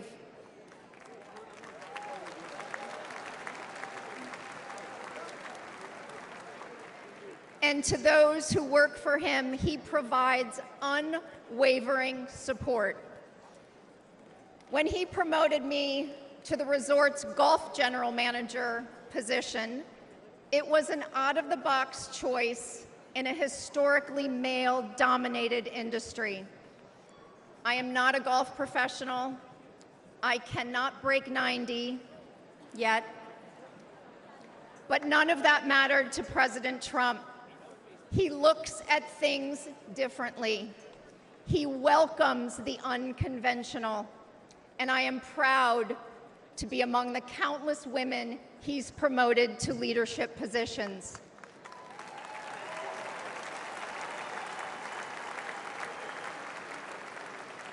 I might add, he did it all while no one was looking. The simple truth is, no one can match President Trump's vision and unrelenting drive to make things better.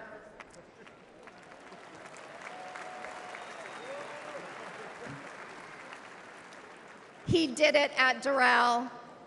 He did it as president. He will do it again.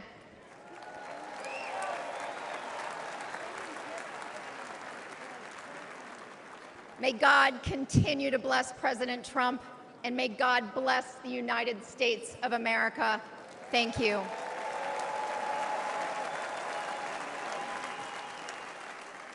This is the final battle. With you at my side, we will demolish the deep state. We will expel the warmongers from our government. We will drive out the globalists. We will cast out the communists, Marxists, and fascists. We will throw off the sick political class that hates our country. We will rout the fake news media, and we will liberate America from these villains once and for all.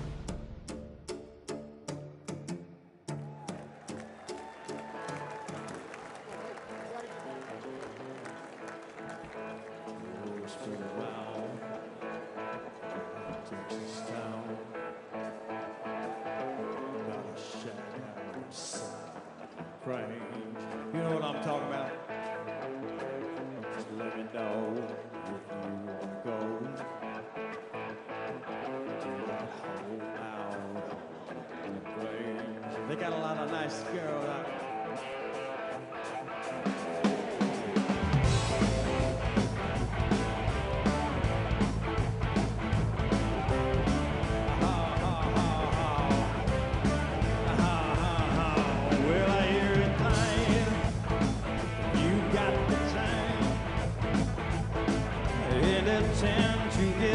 Yourself in. Well, I hear it crying. You got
Ladies and gentlemen, please welcome Advocate for Safe Schools, Annette Albright from North Carolina.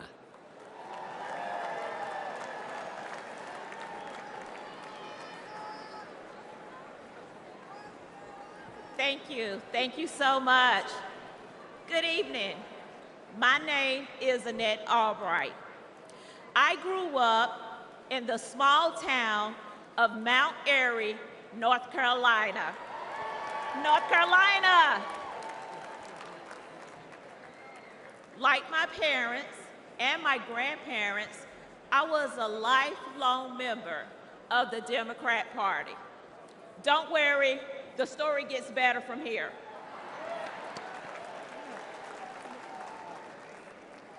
After completing a degree in criminal justice, I started a career working with the North Carolina Department of Corrections.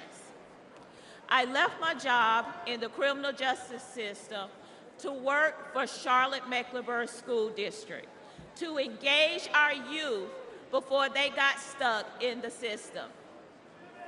It didn't take long for me to realize that public schools are a part of the problem.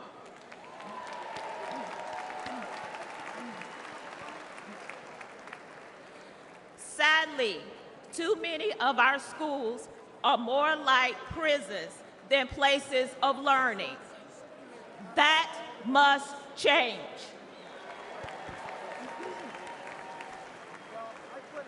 In one public high school, I witnessed a full-blown riot. I saw many violent altercations between students and physical attacks on staff. During my 14 years working with the Department of Public Safety, offenders never laid a hand on me. Yet, I was violently assaulted by a group of students in a public high school.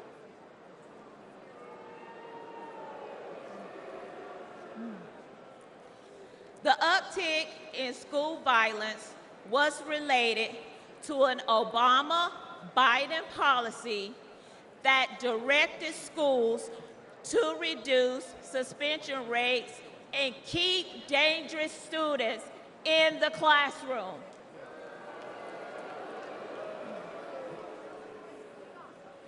President Trump reversed the Obama policy and put the safety of our kids first.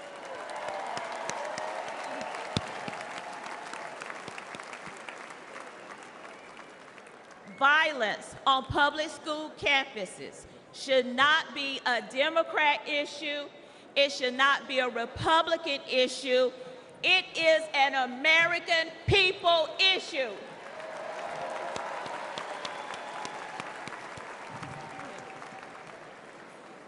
Sadly, I've repeatedly seen that the Democrat Party cares more about appeasing the teachers' union than they do about prioritizing the needs of our kids.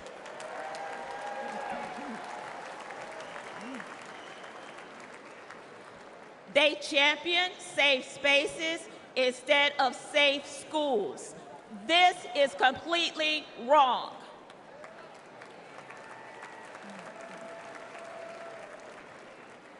Little by little, I began to see the truth. While Democrats spend more money on a broken system, Republicans are empowering parents and fighting for school choice.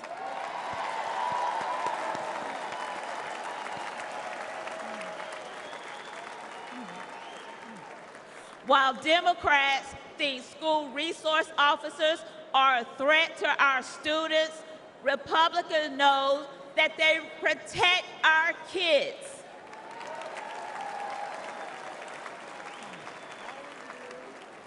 While Democrats won't admit that our schools are failing, Republicans will fix the system and make our schools safe.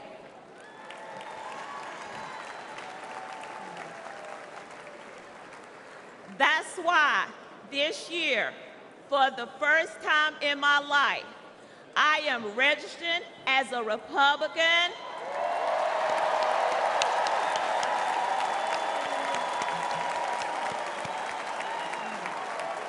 Thank you. Thank you. And in November, I will proudly cast my vote for Donald J. Trump.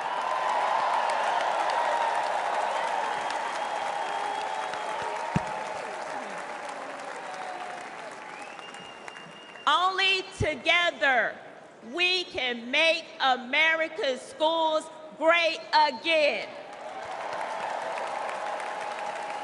Thank you, and God bless America.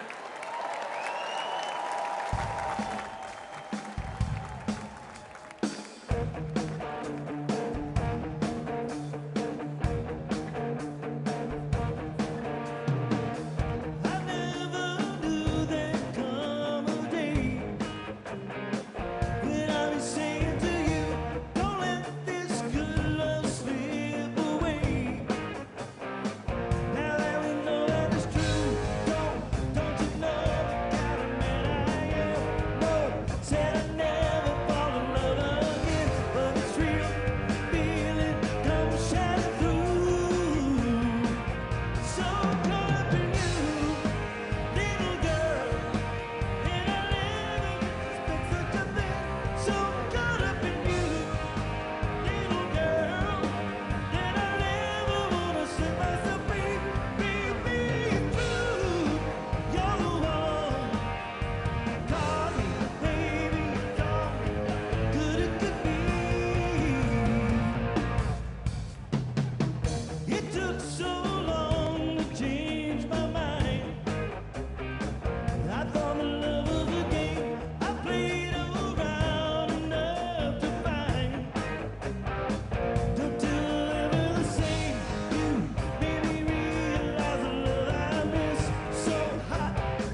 Well, let me tell you something, brother.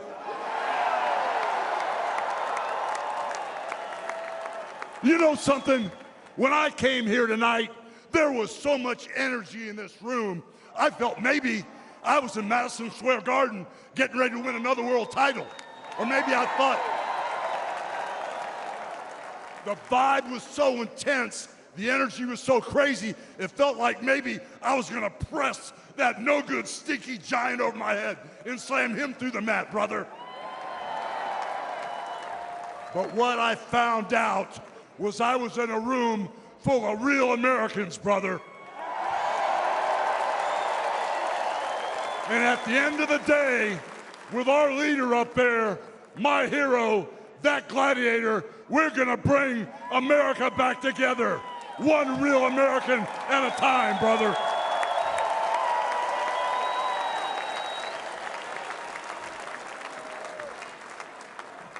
You know something? I've seen some great tag teams in my time. Hulk Hogan and, ooh yeah, the Macho Man Randy Savage. But you know something? I see the greatest tag team standing upon us, getting ready to straighten this country out for all the real Americans.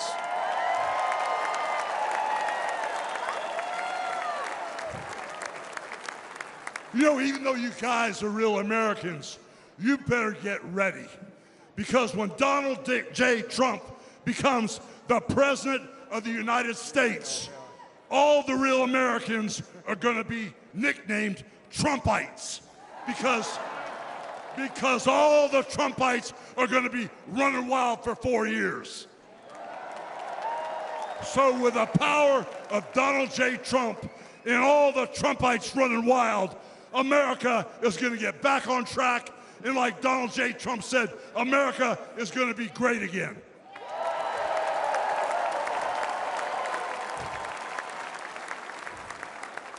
You know, when I look out and I see all the real Americans, I think about how Donald Trump, his family was compromised. When I look out there and I see Donald Trump, I think about how his business was compromised. But what happened last week when they took a shot at my hero and they tried to kill the next President of the United States? Enough was enough. And I said, let Trumpomania run wild, brother. Let Trumpomania rule again. Let Trumpomania make America great again.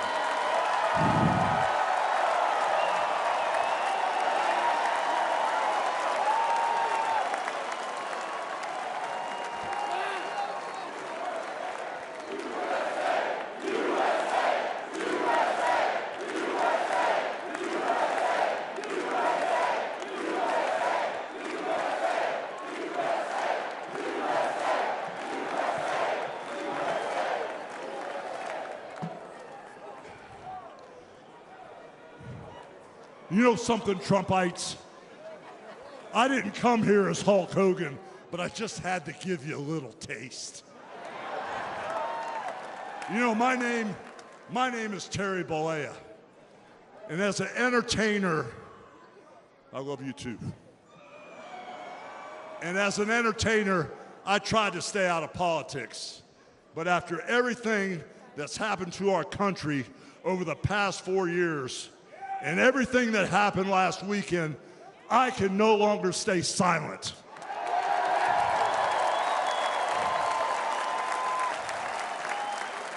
I'm here tonight because I want the world to know that Donald Trump is a real American hero. And I'm proud to support my hero as the next President of this United States.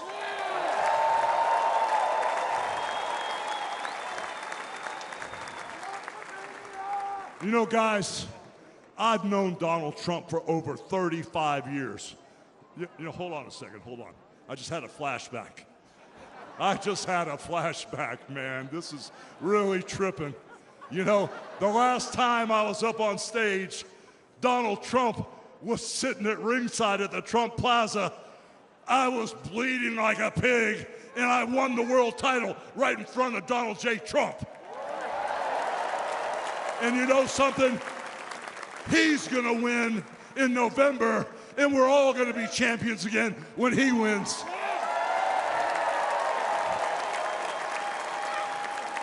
And like I said, I've known that man for over 35 years, and he's always been the biggest patriot, and he still is. He's always told you exactly what he thought, and he still does, brother. And no matter the odds, he always finds a way to win. And when he's back in our White House, America is gonna start winning again.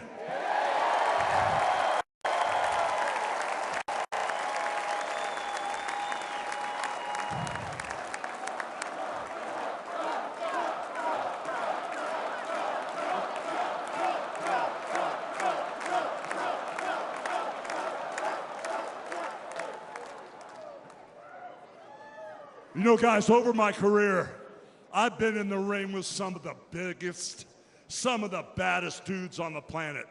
And I've squared off against warriors, ooh yeah, savages. And I've even, like I said, body slammed giants in the middle of the ring. And I know tough guys. But let me tell you something, brother.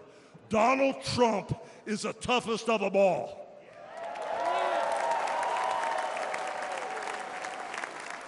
They've thrown everything at Donald Trump. All the investigations, the impeachments, the court cases, and he's still standing and kicking their butts.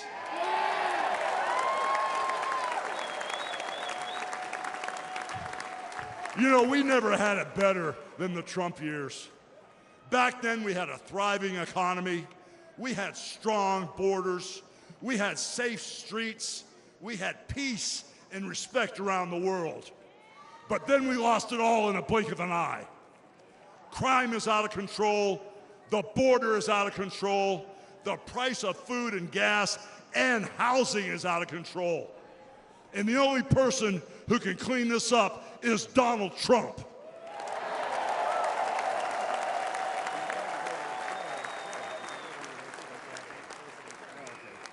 You know, guys, I really, really love this country. And I've lived the American dream. And I want my kids, your kids, and all those little teeny Hulkamaniacs out there to live the American dream too.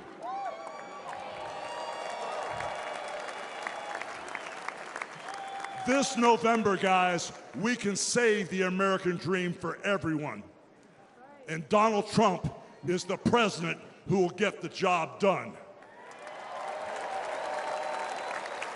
So all you criminals, all you lowlifes, all you scumbags, all you drug dealers, and all you crooked politicians need to answer one question, brother. What you gonna do when Donald Trump and all the Trumpomaniacs run wild on you, brother? God bless you, and thank you.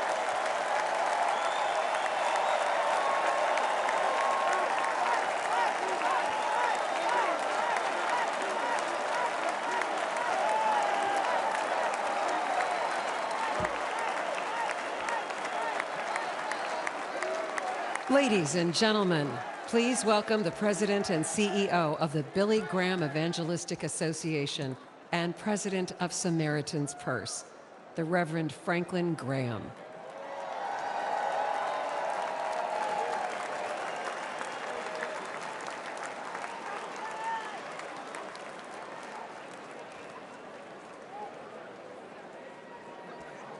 Good evening. I've got the hardest job tonight. I have to follow Hulk Hogan. But I stand here tonight as a private citizen who loves this country. I've been asked to say a few words and then to pray, and we're going to do that. Last Saturday, In Butler, Pennsylvania, President Trump had a near-death experience, no question. But God spared his life. And when we go through those experiences, it changes us. It can cause us to examine our lives and to reevaluate our priorities, as you should. When President Trump rose from that platform, he rose with his fist raised in strength, showing America his unshakable resolve to fight for them in this nation.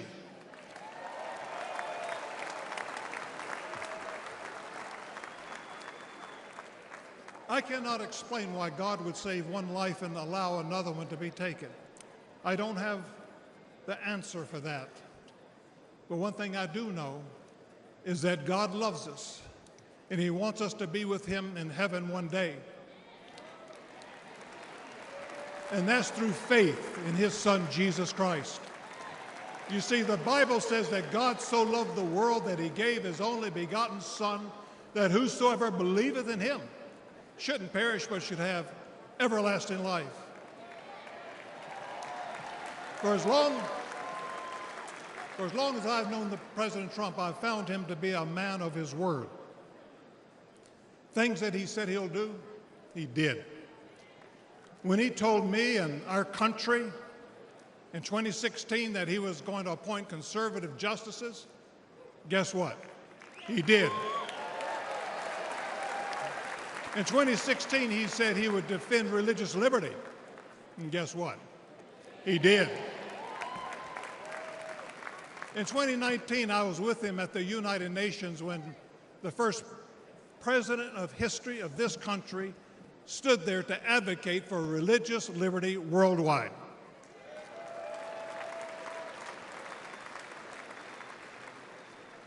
When American citizen and Pastor Andrew Brunson was being held in a Turkish jail on false accusations, President Trump demanded that he be released.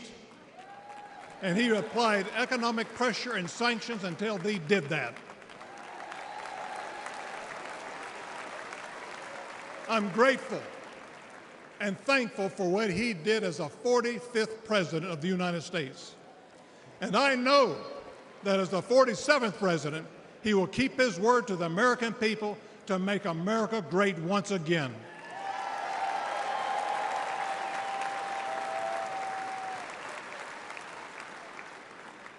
It's an honor for me to be asked to pray for Donald Trump this evening. And so what I'd like to do, I'd like us to pray, but I'd like us all to stand as we call upon the name of the God of heaven.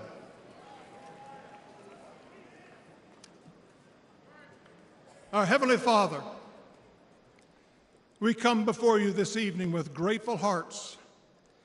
Thank you for saving the life of President Donald J. Trump. In his own words, it was you and you alone who saved him. We pray for the others that were injured on Saturday, for the family who lost their loved one. Put your loving arms around them. Comfort them, and may they sense your presence. We stand before you tonight. We say thank you for the provisions you have given to the United States of America. You have blessed this country more than any country in the world. Sadly, as a nation, we have forgotten who is responsible for all the freedoms, the liberties, and the bounty that we enjoy.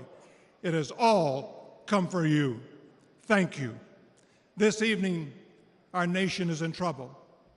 We're divided politically, racially, economically, with millions of people seeking refuge and hope in our dry and thirsty land. You're the only one who can fix the complexity of the problems that we face today. We pray for President Trump that you would give him wisdom, strength, and a clear vision for the future of this nation and the task that is at hand. Continue to protect him from his enemies. I pray that you will surround him with men and women who will give him sound counsel and guidance. We pray for Melania, for Barron, and for all the President Trump's children and grandchildren. We pray for Senator J.D. Vance, his wife Usa, along with their young family. We're thankful for his strong stand for defending life. As your word instructs, we also pray for the leaders of our nation, whether they're Republican, Democrat, or Independent. We know that all authority comes from you. You are a great God, and we ask that if it be thy will that you will make America great once again. And we ask that you'll unite our hearts, bring us together, one nation under God, indivisible, with liberty and justice for all. And we pray this in the mighty name of my Lord and Savior, Jesus Christ, the King of Kings and the Lord of Lords. Amen.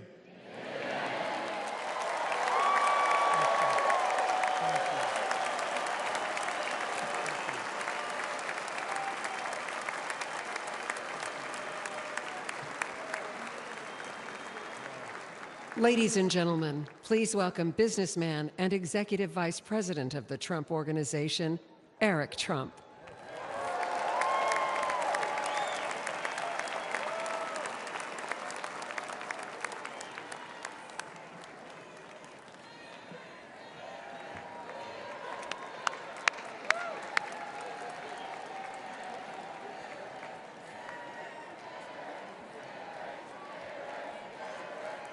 Good evening, America.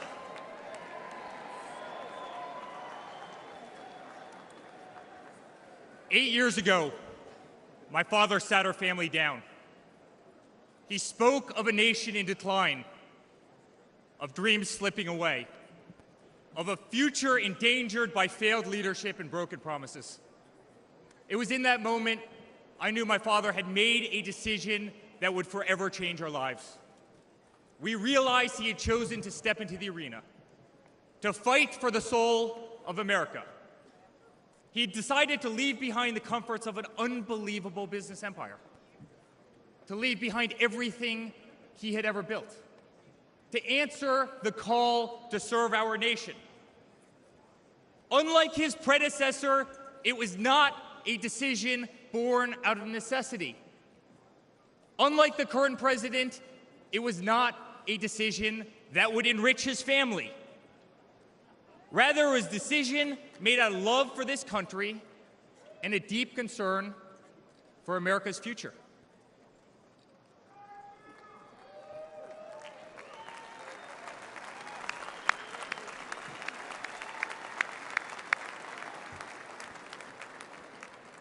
My father was clear it would not be easy, that there would be a huge price to pay, and that the attacks would be vicious. Looking back, that was an understatement. The made-up Russia hoax, the sham impeachments, the efforts to destroy an unbelievable company, a company that I run today, the efforts to cancel us, to silence him, to gag his free speech, and to drag him through every radical left courthouse in America, to take his life. Yet through it all, he's shown unwavering courage and determination, not just in public, but in every private conversation with me and our family.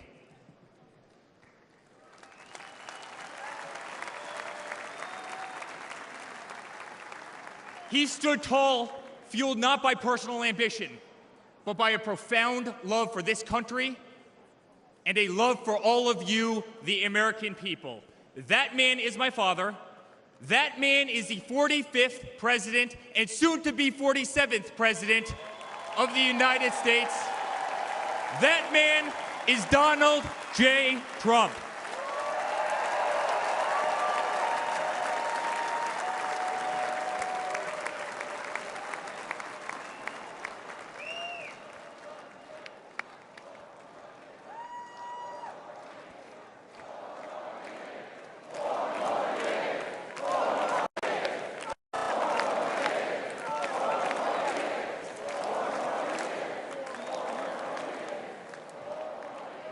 Each time I've stood on this stage, America has been at a dire crossroads.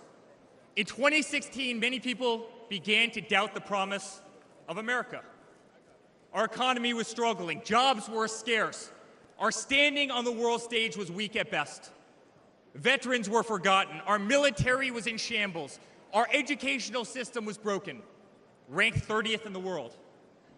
He could no longer tolerate an inept administration that handed $150 billion to Iran, a country that chants death to America, or witness the continued attacks on our Constitution and our religious liberty, or see the disrespect shown to our unbelievable law enforcement officers who are being disarmed, defunded, and persecuted each and every day. He could no longer stand to see words like Christmas stripped from public use or the Pledge of Allegiance removed from our schools. But my father saw potential where others saw despair. Donald Trump built the New York City skyline. He did so during a time when businesses were turning away from the city he loved. Crime was rampant. The streets were dirty. But he had the Midas touch, and he turned those streets and neighborhoods into gold.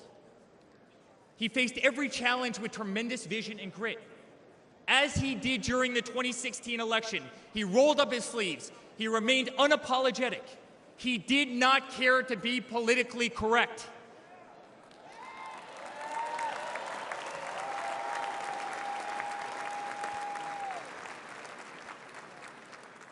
He restored hope.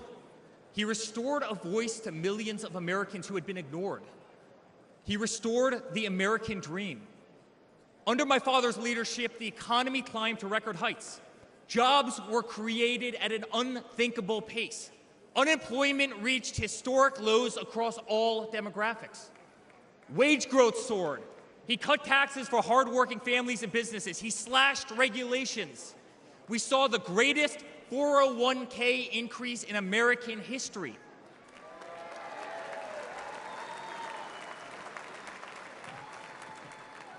People bought their first homes in an environment that saw 2 to 3% interest rates.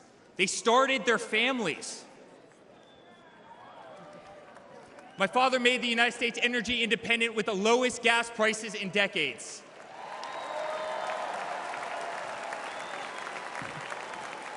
My father made the United States safe. Our borders were closed. There was peace in the Middle East. Soleimani, al-Baghdadi, the terrorists were dead.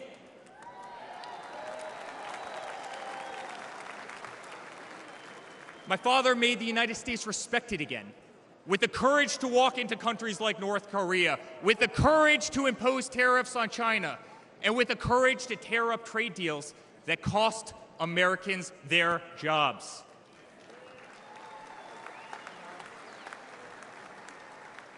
He brought manufacturing back to America. Small businesses flourished. He did what he promised. He put America first. We were winning. Donald Trump made America great again.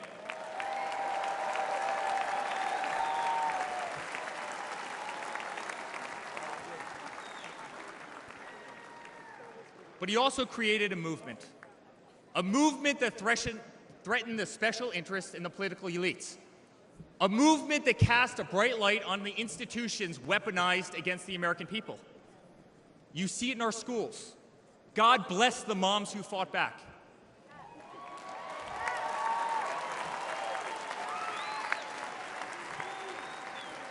You see it in your workplace. You see it on every news station, in every newspaper. You see it in the military. Iconic military installations on planet Earth are stripped of their identity and renamed. Fort Bragg, Benning, Fort Hood. You see it in Hollywood. You see it in our two-tier judicial system. They don't even hide it anymore. My father has been censored. The former president ripped off Twitter, Instagram, and Facebook while terrorist organizations remain intact. My father has been persecuted, targeted by far-left Democrats funded by special interest groups and hand-picked judges. My father has been pulled off the ballots of states, radical justices attempting to defy the will of millions of Americans who adore who he is and what he stands for. My father even became the target of an assassin who almost killed America's single greatest hope for our future. The swamp is terrified of this incredible movement. They're terrified of it. They're terrified of you and the tens of millions of people watching us on TV right now. They've tried everything to keep him from you, everything, to destroy his legacy, to destroy his family. They have failed, and they will not win.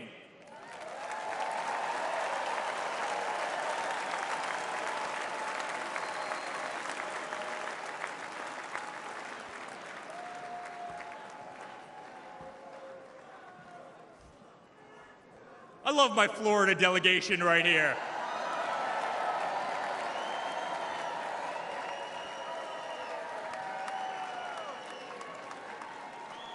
Thank you.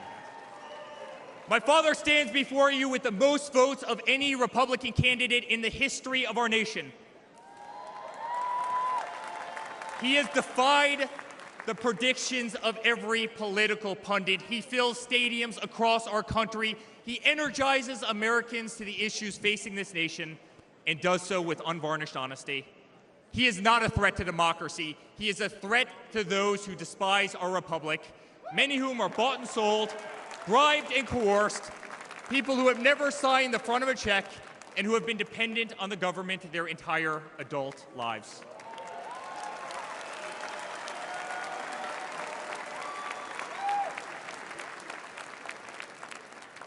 Today, as it was in 2016, America's at that crossroads again. Energy prices are soaring. Interest rates are crippling. Everything is unaffordable. The US dollar has been diminished. Inflation has made it impossible for Americans to live, to save for their future. Our infrastructure is crumbling. Our border is out of control. Millions are dead and displaced in Russia and Ukraine, a war that has no end and a war that we are funding. The Middle East has become a hornet's nest. Our greatest ally, Israel, totally under siege. Fentanyl is killing our youth and destroying families, while the current administration stands idly by, hoping their inaction will import illegal votes. Crime terrorizes our cities and our suburbs as far-left policies handcuff police. Male athletes, guys my height, 6'5", are swimming in women's sports.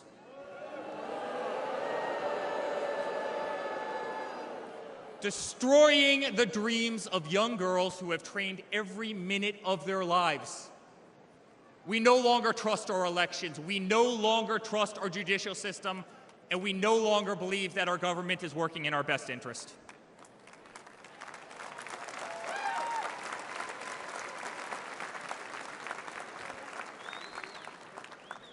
In spite of where we are today as a nation, I'd like to speak to every American. To the homeless veteran sleeping under a bridge as illegal immigrants are housed in the most expensive hotels in New York. I'm sorry. We know it's wrong, and we will fix it.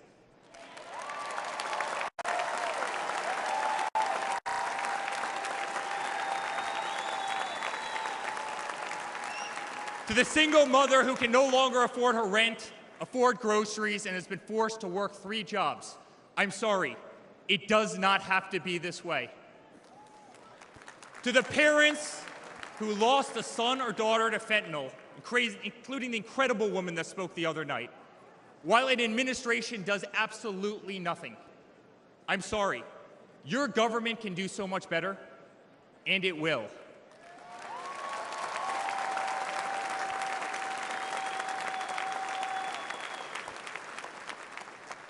To the children who are being brainwashed instead of learning the fundamentals in school, I'm sorry. There are teachers who care, and my father will empower them.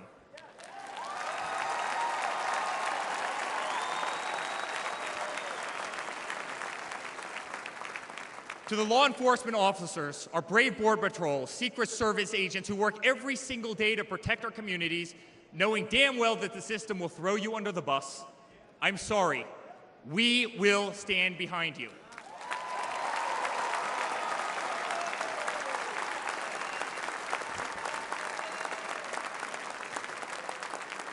To commuters often petrified to take a bus, take a train, or walk the streets in cities across our nation, I'm sorry. That man right there will fix this.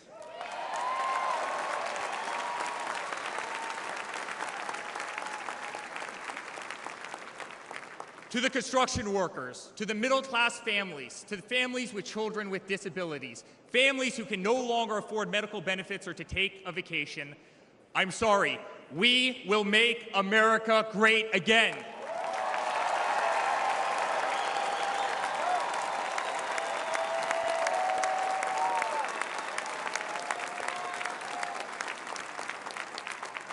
And to my father, who has been ruthlessly silenced, slandered, and attacked by a corrupt administration, I'm sorry.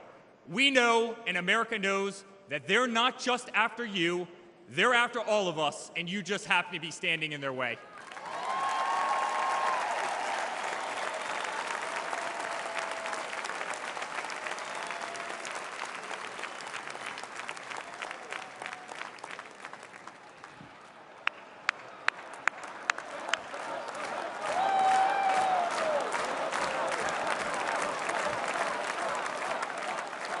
To all Americans watching tonight, the greatest retribution will be our success. Success not just for ourselves, but for our grandchildren and our children. Under President Donald J. Trump, the swamp will be drained. America will be respected. Our cities will be safe. Our streets will be clean. And our border will once again be secure.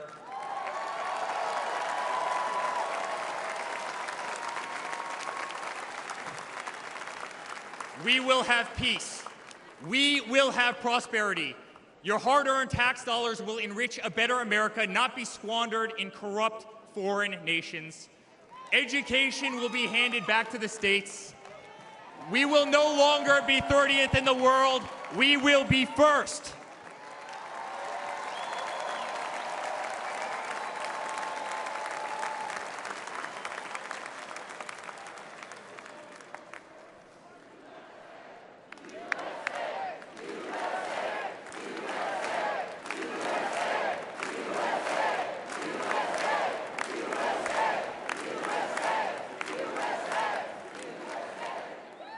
Our children will understand family, our children will have values, and our children will love God.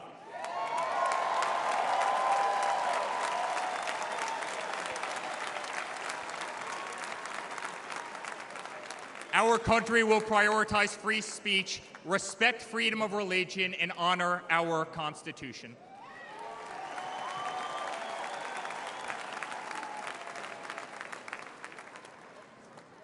As his son, I've never been more proud of him in my life. A man who has defied all odds more than once. A man who believed in the promise of America when others turned away. A man who saw a nation in need of a champion and answered that call with unwavering determination and courage. A man who survived a bullet that was intended to eliminate him permanently from our future and from our family. Never have I been more proud to be a Trump.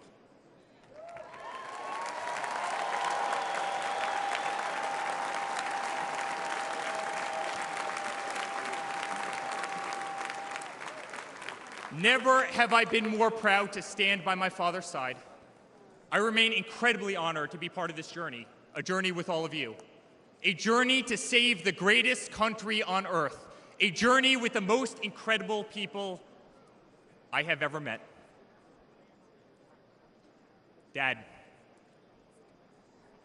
5 days ago, Laura, Luke, Carolina, and I held our breath as we saw blood pour across your face. By the grace of God, divine intervention, and your guardian angels above, you survived.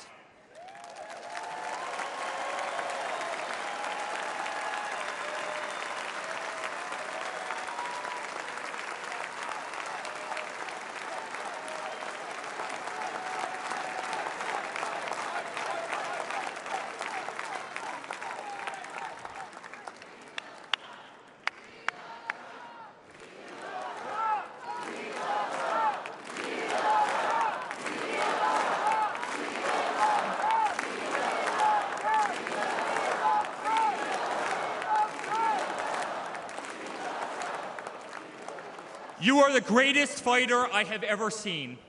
You are strong, you are full of life, and you are unapologetic. Your optimism is contagious. Your backbone is unbreakable. Your conviction to fight for what is right and against all that is wrong is truly next level.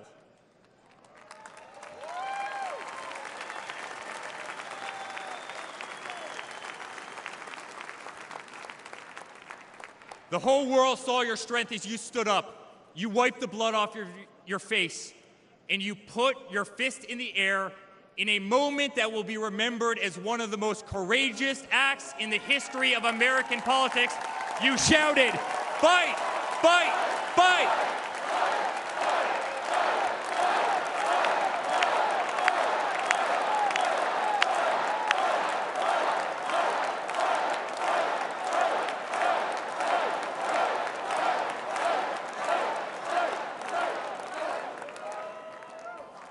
I'm honored to be your son. I'm honored to speak to our great nation tonight. You are a true leader. You epitomize strength. Our country loves you. Our country appreciates you. Our country misses you. And on November 5th, our country will re-elect you as the 47th President of the United States of America. Good night, Milwaukee. God bless you all.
Ladies and gentlemen, the next First Lady of the United States, Mrs. Melania Trump.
This is a story as uniquely American as the ideals and freedoms we all cherish.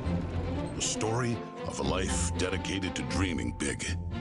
A story about giving back to the people in his beloved city. But most of all, this is a story about putting his country first. And it's a story best told in pictures. Young and confident, Donald Trump wasn't afraid to think big and build even bigger. And he left his mark on the New York skyline that greeted visitors from around the world. But he wasn't just an American entrepreneur. He became a folk hero. Celebrities and sports stars wanted to be seen with him. Politicians sought his approval. And New Yorkers just loved him. And he loved them back. And he gave back. Just one example, saving the Woolman skating rink. The Woolman skating rink in Central Park is open again. The city spent nearly 6 years and $12 million trying to fix it, and then to the rescue, developer Donald Trump. As Tracy Egan tells us now, he accomplished in 3.5 months what the city couldn't do in 6 years. Donald, you performed a great public service. There was no denying that Donald Trump was the toast of the town. But he was also something even more important, a patriotic American. And like many others, he was becoming increasingly troubled by the direction of our country. Because I really am tired of seeing what's happening with this country, how we're really making other people live like kings, and we're not. You've said, though, that if you did run for president, you believe you'd win. Well, I don't know. I think I'd win. I tell you what, I wouldn't go in to lose. I've never gone in to lose in my life. And if I did decide to do it, I think I'd be inclined. I would say that I would have a hell of a chance of winning, because I think people, I don't know how your audience feels, but I think people are tired of seeing the United States ripped off. But who would ever run for president and leave such a glamorous life? Appearances in movies, best-selling books, a widely popular TV show. But for Donald J. Trump, the calling to save his country was even stronger. The mission, more important. The number of Americans being left behind, too large. And so, in Donald Trump fashion, he announced he was running for president, in it to win. And he did.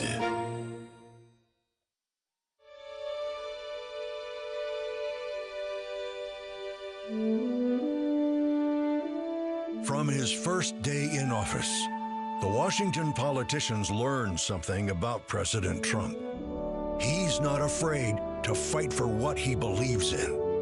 They call that having the courage of your convictions.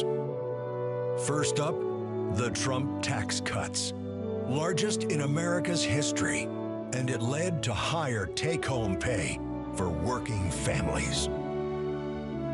Unfortunately, today, taxes are up and incomes down. The politicians just never learn. Next for President Trump, secure our border. Check. Miles and miles of wall built. ISIS and other terrorists deterred. But now, we have the Barney Fife of border security, leading to 250,000 Americans dead from fentanyl coming in. Brutal migrant crime spreading across America. And ISIS now here. President Trump promised he'd keep America out of endless wars. Welcome words to the families of our young men and women who serve. And another promise kept. He started by strengthening our military, then traveled the world, meeting with our allies, and even with our main adversaries, just so they understood that America's strength and resolve was back. Because that's what a strong commander-in-chief does. And it led to a stable world at peace and our troops safe. Today, a different story. Our enemies smelled weakness, then set the world on fire. Putin saw it, then invaded Ukraine.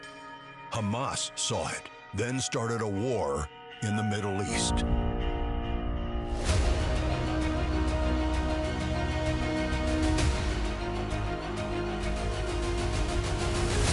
There's one more thing we've learned about President Trump. He believes so strongly in America, so optimistic for our possibilities, and so committed to fighting to once again make our country great, that there is nothing that is going to stop him.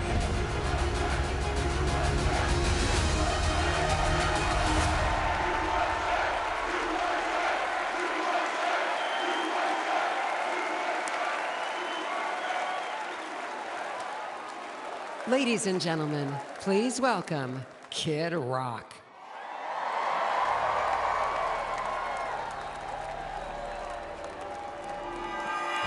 What up, America? If you're ready for President Trump to take the stage, I need everybody to stand up. I need everybody to put a fist up in the air. Everybody, get a fist up in the air. Now follow me. Say fight, fight. Say fight, fight. Say fight, fight. Say Trump, scream.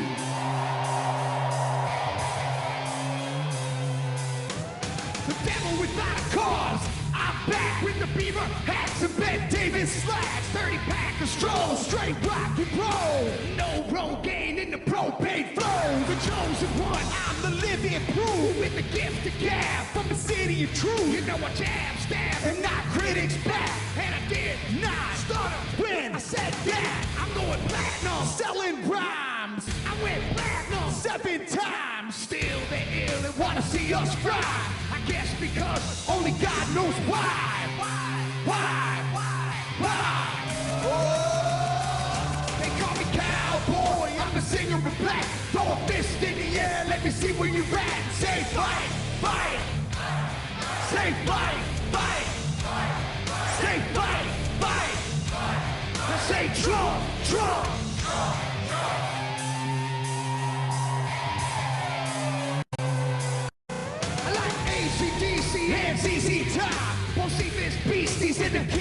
Rock, Skinner, Seeger, Lipcorn, Stones, David Allico, and No-Show Jones. Yeah, pass that bottle around. Got the rock from Detroit, the soul from Motown. The underground, straight Detroit pimp. With tracks that Mac and slap back to back. Never gain no pain, I don't play with ass. Well, watch me rock with Liberace Flash. Punk rock the Clash, boy bands are trash. I like Johnny Cash and Grandmaster Flash.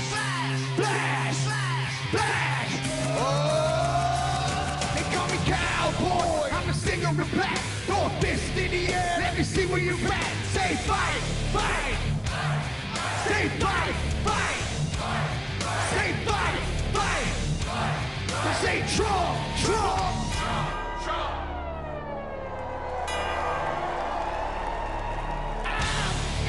American badass, watch me kick. You can roll and rock, or you can. I'm the ultimate. I'm like Amazing Grace. I'm on rock and roll, never rock this place. All super fly, living double wide. Psychom fly, the big dog can ride. Bill sack to share, bringing flash to flare. Got the long hair, swinging middle finger in the air. Snakeskin boots, 65 Chevelle. See me ride and sit and hit a rebel yell. I won't live to tell. So if you do, rock for freedom and rock for truth. Who knew I'd blow like Oklahoma, Florida, Georgia, Arizona? Smell the aroma and check my hits. I know it stinks in here, cause Trump's the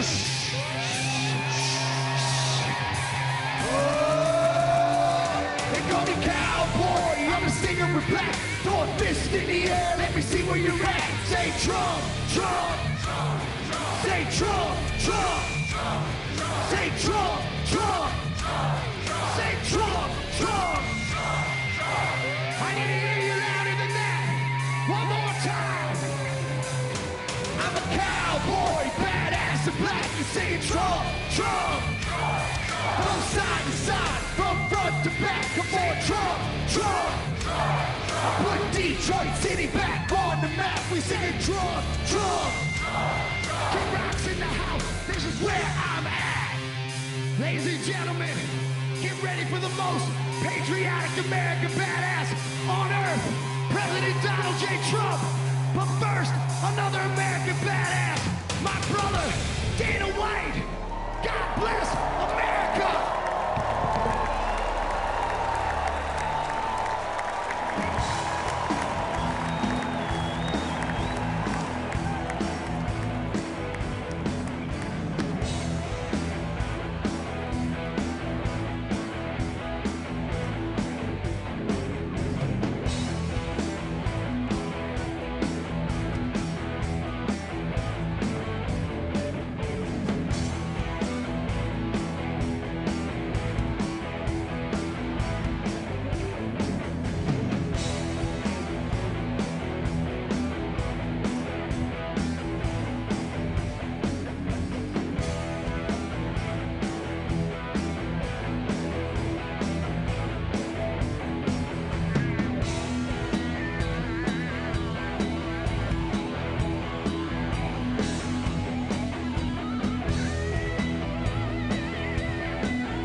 Good evening, ladies and gentlemen. I am Dana White. I am the CEO and president of the Ultimate Fighting Championship. So 2 weeks ago, I got a call from President Trump asking me if I'd be willing to speak tonight. As usual, there was no pressure, no demands. He asked me as a friend, and of course I said yes. Then, after I accepted his offer, he sent me a text message, and I just want to read to you a little piece of what President Trump wrote to me. Dana, I'm so honored that you will be doing the introduction at the National Republican Convention. Think of it as the biggest fight you ever had, a fight for our country and even the world. I only wish you didn't have to interrupt your family trip, but I hope they understand they love you and they know how important this is. Now think about this. This man's running for president of the United States. He's fighting for the future of this country, and he's concerned about interrupting my family trip. That's the President Trump that I know, a man who truly cares about people. The mainstream media likes to push the narrative that he doesn't care about anyone but himself. I absolutely know that's not the truth, because I've been friends with this guy for 25 years. And for the people who know me, they'll know this is true. I just want to make something very clear. Nobody in the Trump campaign has ever told me what to say. Nobody tells me what to say, and I'm nobody's puppet.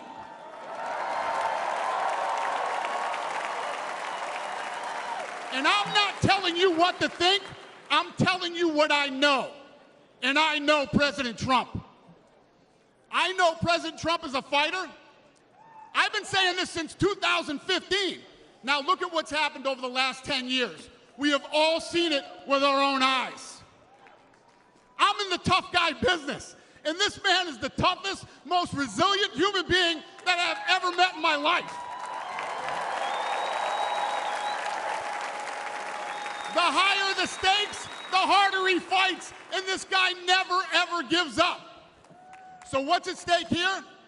The answer is in President Trump's text, and I quote, "A fight for our country." I know why he's running for president again. Why else would he put himself through everything he's dealt with just to get back here? We all know he doesn't need this. This guy's got a great life, he has a beautiful family, and he has achieved everything that you could possibly achieve in life. I know President Trump is literally putting his life on the line for something bigger than himself, and he's willing to risk it all because he loves this country.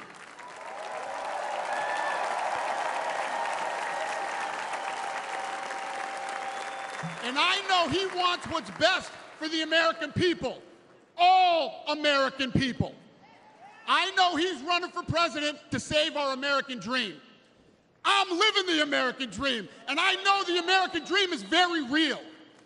Whether you were born in this country or came here from someplace else, this is the last real land of opportunity. President Reagan once said, "Government's first duty is to protect the people, not run their lives." And if you're buried in government red tape, how will you ever start your own business? If you're struggling to pay your bills, how can you ever afford to start a family?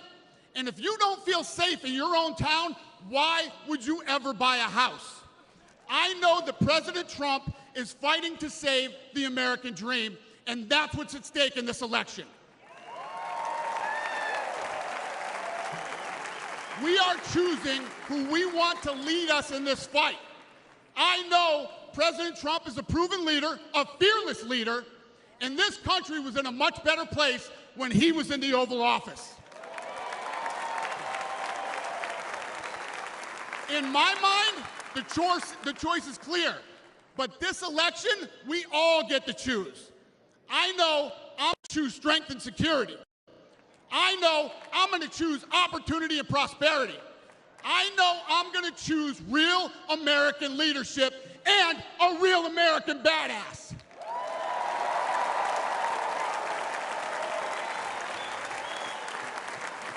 And I'm not telling you what choice to make, and I'm not telling you what to think. I'm telling you what I know. I know America needs a strong leader, and the world needs a strong America. I know Donald J. Trump is the best choice for President of the United States. My fellow Americans, it is my honor to introduce the 45th and soon-to-be 47th President of the United States, Donald J. Trump.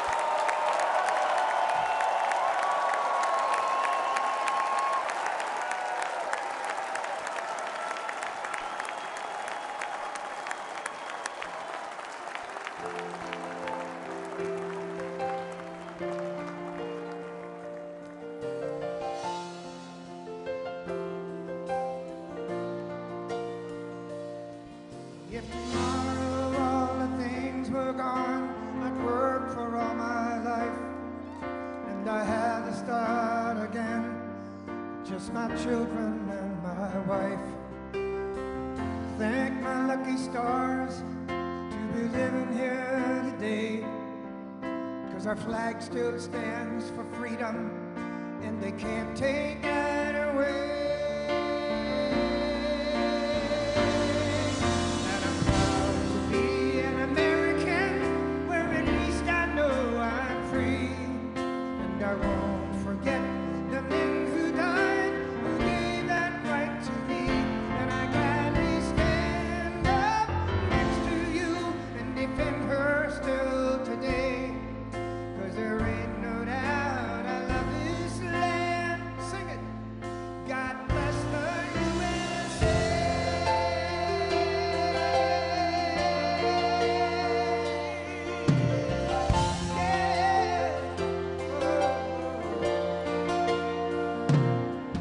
From the lakes of Minnesota to the hills of Tennessee, across the plains of Texas, from sea to shining sea, from Detroit to Houston and New York to LA, there's pride in every American heart, and it's time we stand and say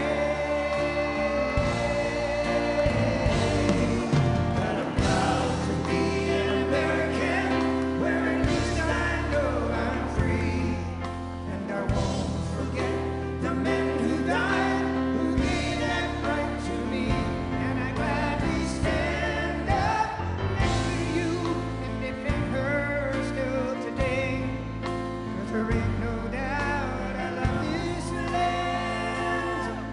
God bless the USA.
Thank you very much. Thank you very, very much. Wow. And thank you, Dana. Thank you, Kid Rock, sometimes referred to as Bob. And thank you, Lee, right from the beginning. Thank you very much. What a talent. What a beautiful, beautiful song. Thank you. Friends, delegates, and fellow citizens, I stand before you this evening with a message of confidence, strength, and hope. 4 months from now, we will have an incredible victory, and we will begin the 4 greatest years in the history of our country. Together, we will launch a new era of safety, prosperity, and freedom for citizens of every race, religion, color, and creed. The discord and division in our society must be healed. We must heal it quickly. As Americans, we are bound together by a single fate and a shared destiny. We rise together or we fall apart. I am running to be president for all of America, not half of America, because there is no victory in winning for half of America. So tonight, with faith and devotion, I proudly accept your nomination for President of the United States. Thank you.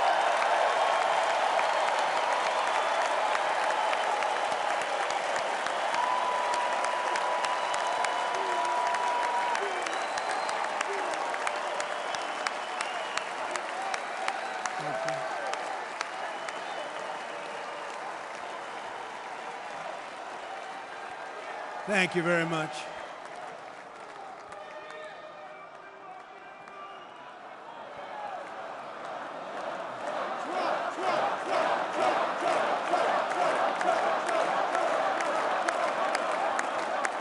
Thank you very much. And we will do it right. We're going to do it right. Let me begin this evening by expressing my gratitude to the American people for your outpouring of love and support following the assassination attempt at my rally on Saturday.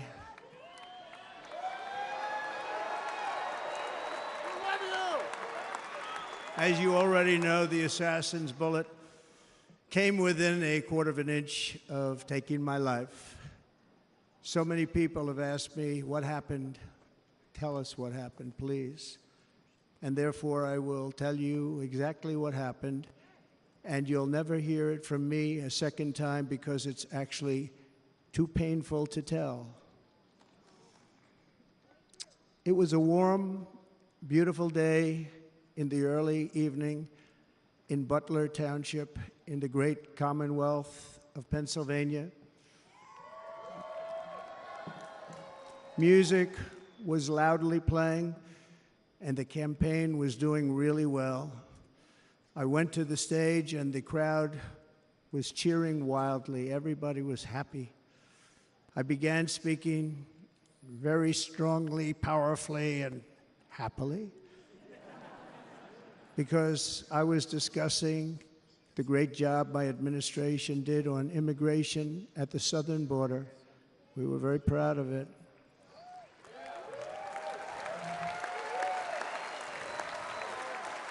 Behind me and to the right was a large screen that was displaying a chart of border crossings under my leadership.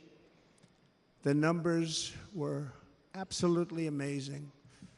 In order to see the chart, I started to, like this, turn to my right and was ready to begin a little bit further turn, which I'm very lucky I didn't do, when I heard a loud whizzing sound and felt something hit me really, really hard on my right ear. I said to myself, wow, what was that? It can only be a bullet. And moved my right hand to my ear, brought it down. My hand was covered with blood, just absolutely blood all over the place. I immediately knew it was very serious, that we were under attack, and in one movement proceeded to drop to the ground. Bullets were continuing to fly as very brave Secret Service agents rushed to the stage, and they really did. They rushed to the stage.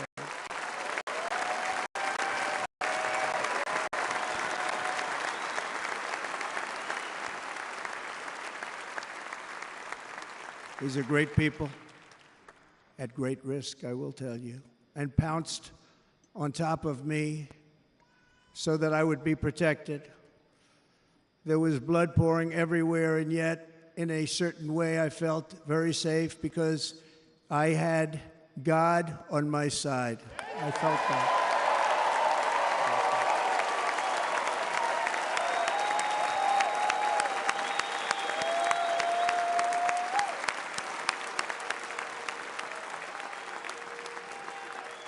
The amazing thing is that prior to the shot, if I had not moved my head at that very last instant, the assassin's bullet would have perfectly hit its mark, and I would not be here tonight. We would not be together. The most incredible aspect of what took place on that terrible evening in the fading sun was actually seen later. In almost all cases, as you probably know, and when even a single bullet is fired, just a single bullet, and we had many bullets that were being fired, crowds run for the exits or stampede, but not in this case. It's very unusual.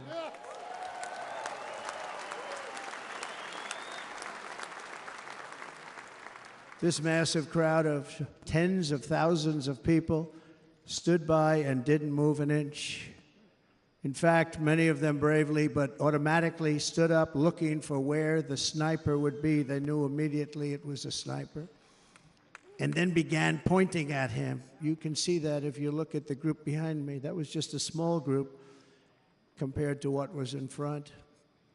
Nobody ran, and by not stampeding, many lives were saved. But that isn't the reason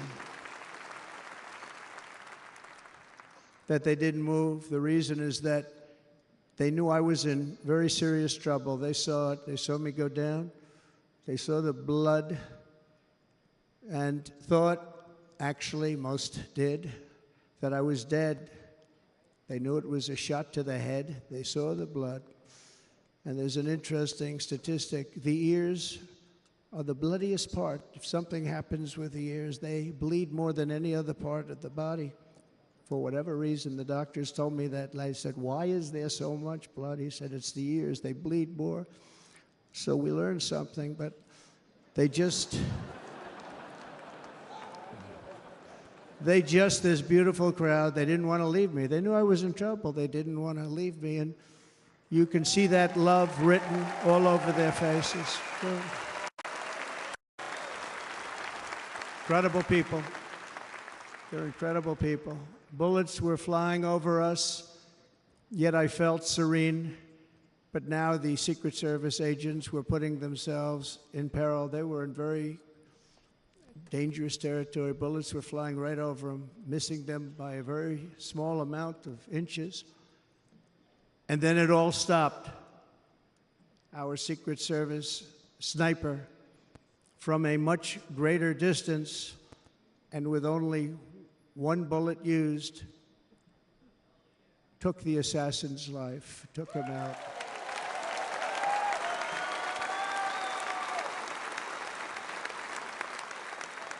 I'm not supposed to be here tonight. Not supposed to be here. Yes, you are. Yes, you are. Yeah.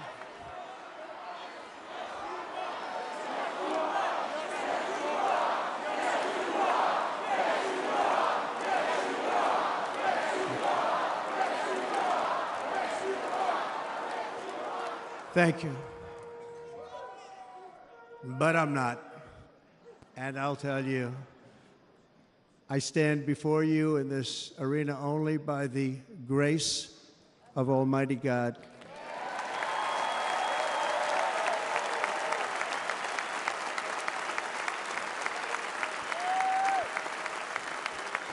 In watching the reports over the last few days, many people say it was a providential moment.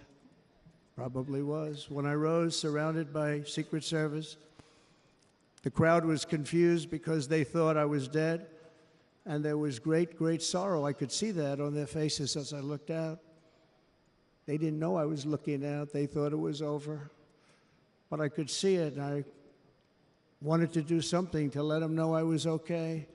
I raised my right arm, looked at the thousands and thousands of people that were breathlessly waiting, and started shouting, "Fight, fight, fight."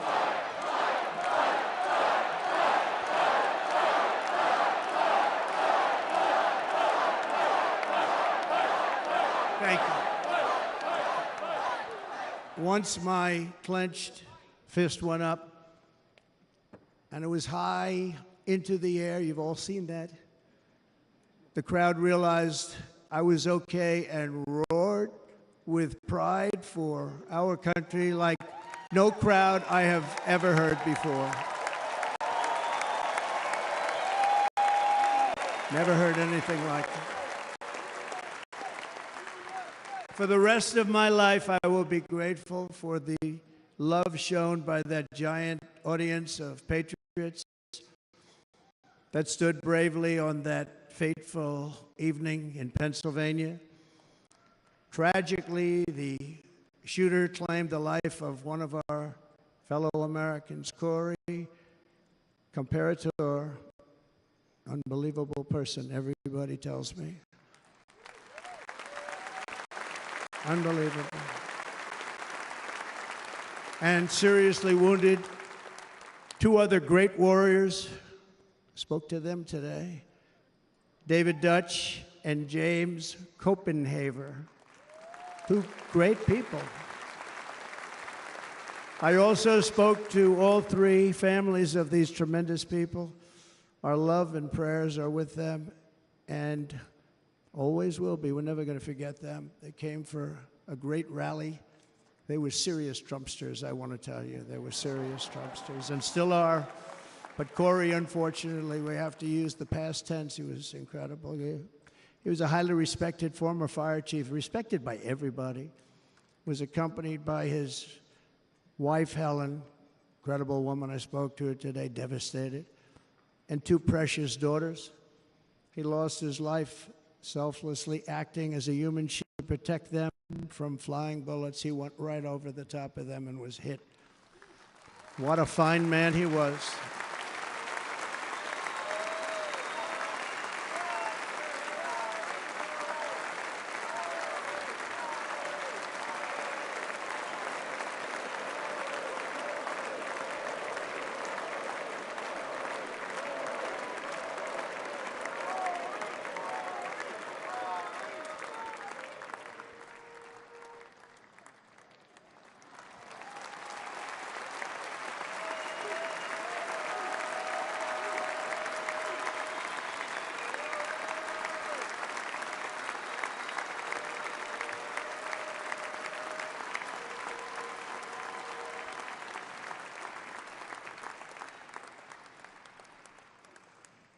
I want to thank the fire department and the family for sending his helmet, his outfit, and it was just something, and they're going to do something very special when they get it. But we did something which cannot match what happened, not even close. But I am very proud to say that over the past few days, we've raised $6.3 million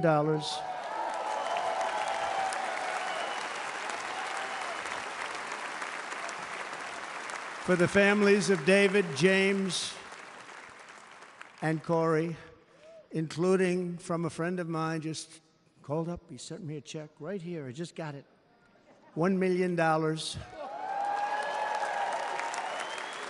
From Dan Newland, thank you, Dan. And again, when speaking to the family, I told them, I said, well, I'm going to be sending you a lot of money, but it can't compensate.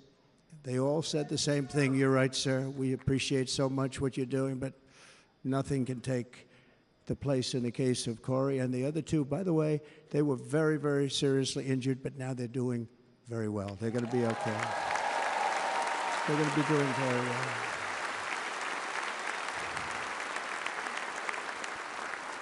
They're warriors. So now I ask that we observe a moment of silence in honor of our friend Corey.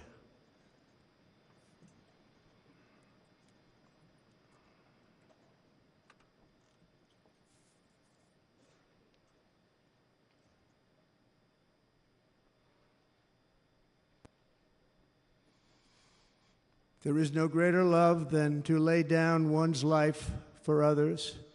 This is the spirit that forged America in her darkest hours, and this is the love that will lead America back to the summit of human achievement and greatness. This is what we need. Despite such a heinous attack, we unite this evening more determined than ever. I am more determined than ever, and so are you. So is everybody in this room.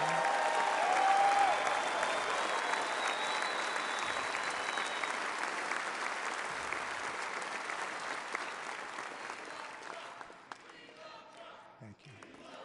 Thank you very much.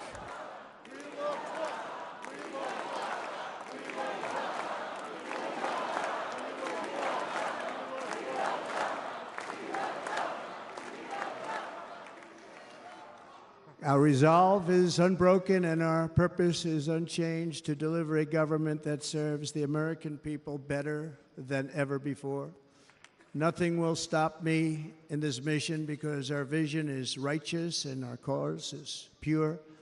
No matter what obstacle comes our way, we will not break, we will not bend, we will not back down, and I will never stop fighting for you, your family, and our magnificent country. Never.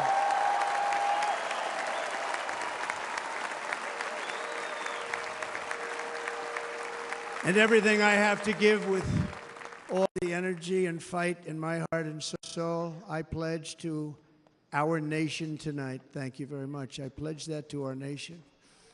We're going to turn our nation around, and we're going to do it very quickly. Thank you.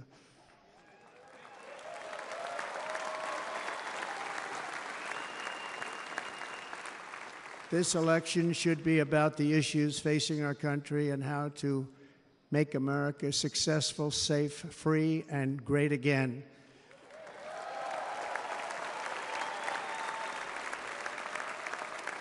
In an age when our politics too often divide us, now is the time to remember that we are all fellow citizens. We are one nation under God, indivisible, with liberty and justice for all.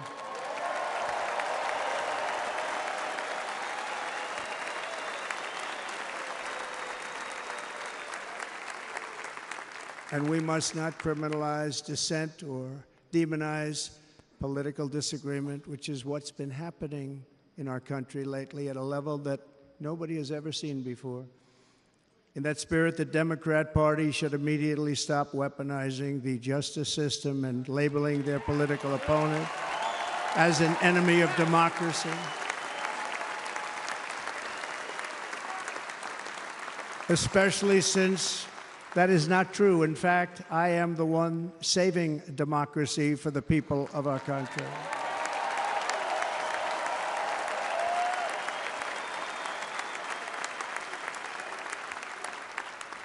And very big news, as you probably just read, on Monday a major ruling was handed down from a highly respected federal judge in Florida, Eileen Cannon, finding that the prosecutor and the fake documents case against me were totally unconstitutional, and the entire case was thrown out of court. With all of that publicity, thrown out of court. If Democrats want to unify our country, they should drop these partisan witch hunts, which I have been going through for approximately 8 years. And they should do that without delay and allow an election to proceed that is worthy of our people. We're going to win it anyway, but worthy of our people. On this journey, I am deeply honored to be joined by my amazing wife, Melania.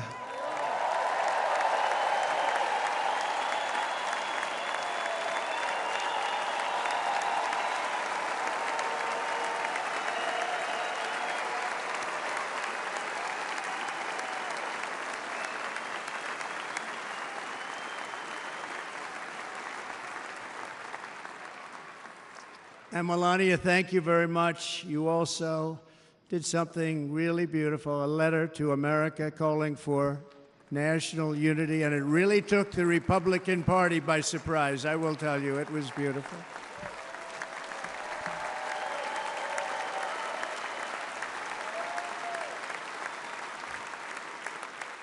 In fact, some very serious people said that we should take that letter and put it as part of the Republican platform. That would be an honor, wouldn't it? Right? Mr. Congressman. But it captivated so many, so I also want to thank my entire family for being here. Don, Kimberly, Ivanka and Jared, Eric and Lara, Tiffany and Michael, Barron. We love our Barron.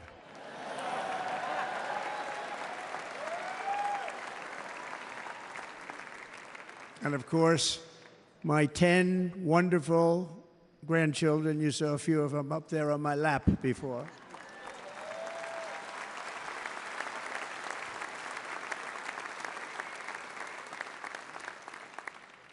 And how good was Dana? Was Dana good? I mean, was he good? You know, he was on probably the only vacation he's had in about, maybe ever, because he works, but about 10 years with his wife, very far away. I won't tell you where, but very, very far away, beautiful place. And my people called, and he said, yeah, I won't be able to do it. This is many, many years. I promised my wife I can't do it. Came in, they said, Dana won't be able to do it, because he was my first, second, and third choice. I said, well, you know, that's too bad, but I understand he's away, and it's good. It's good for him. And that was it. About 30 minutes later, she came back in, sir, Dana just called. He's going to do it. And his wife, she said, you can't turn him down. You just can't do it. You have to go. That's a good wife.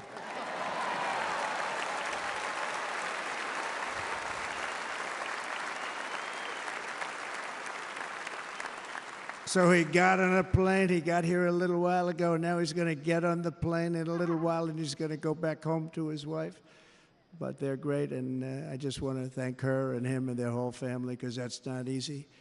And Kid Rock, same thing. Called, he said, I want to be a part of it. I want to be a part, because, you know, Kid does his great song, Big, Big Monster song. I had no idea. You know, he became a friend of mine over the last 10 years. And he's amazing. Everyone loves him. I didn't even know how big he was. You know, he has rallies, 35, 40,000 people he gets every time he goes out. I think he's making so much money, he doesn't know what the hell to do with it. You want to know? And then we have my other friend, and I've known him so long, and we took that song, and it was a big success, but we made that. I saw a chart of great songs to America. That was #1 on the chart recently, #1. So that's Lee Greenwood, a very special, beautiful person. He's a beautiful man. But they all wanted to be here. They called. And how about the Hulkster? How good was he? Is he up? Where is he? Boy, oh boy.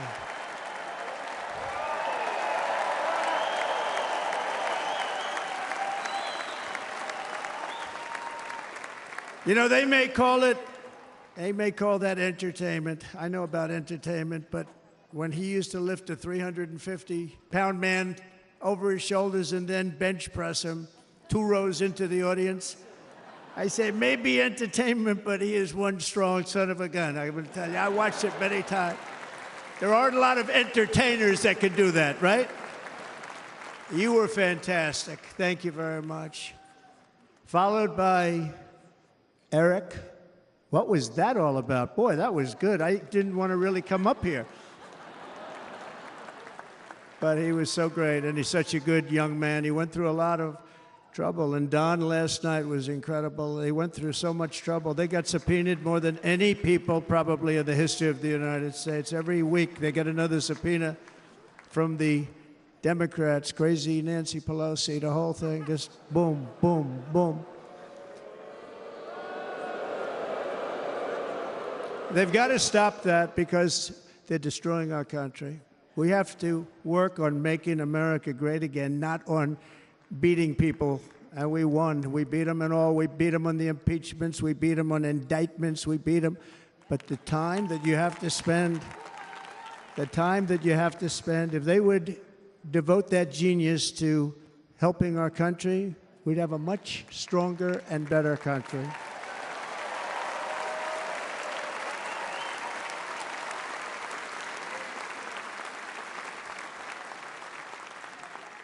And Jason, the biggest star in country music. Jason, thank you for being here. Jason, thank you very much. Jason Aldean, he's good. I like his wife even better, by the way. She's here. Thank you, Jason. But I'm thrilled to have a new friend and partner fighting by my side. The next Vice President of the United States, the current Senator from Ohio, J.D. Vance, and his incredible wife, Usha.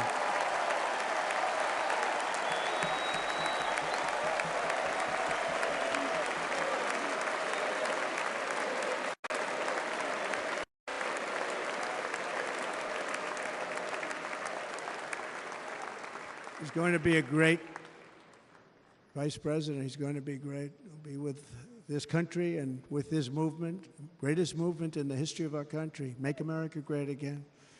When they criticize it, they say, we're going to try and stop MAGA. I said, MAGA is Make America Great Again. What are you going to stop? There's nothing to stop.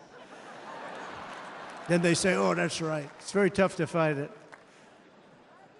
And all of the people that did try and fight it have failed. But he's going to be with us for a long time, and it was an honor to select him. Great student at Yale. His wife was a great student at Yale. They met at Yale. These are two smart people. So, J.D., you're going to be doing this for a long time. Enjoy the ride.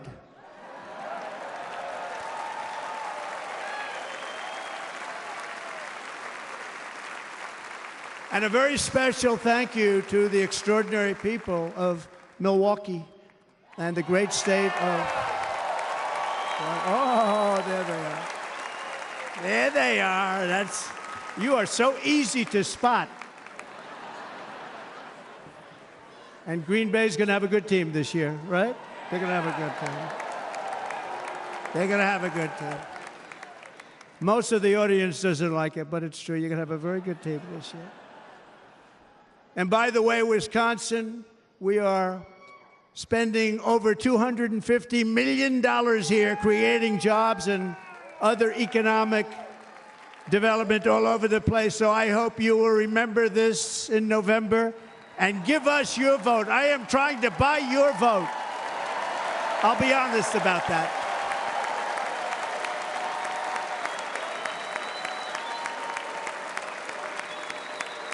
And I promise we will make Wisconsin great again. We're going to make it.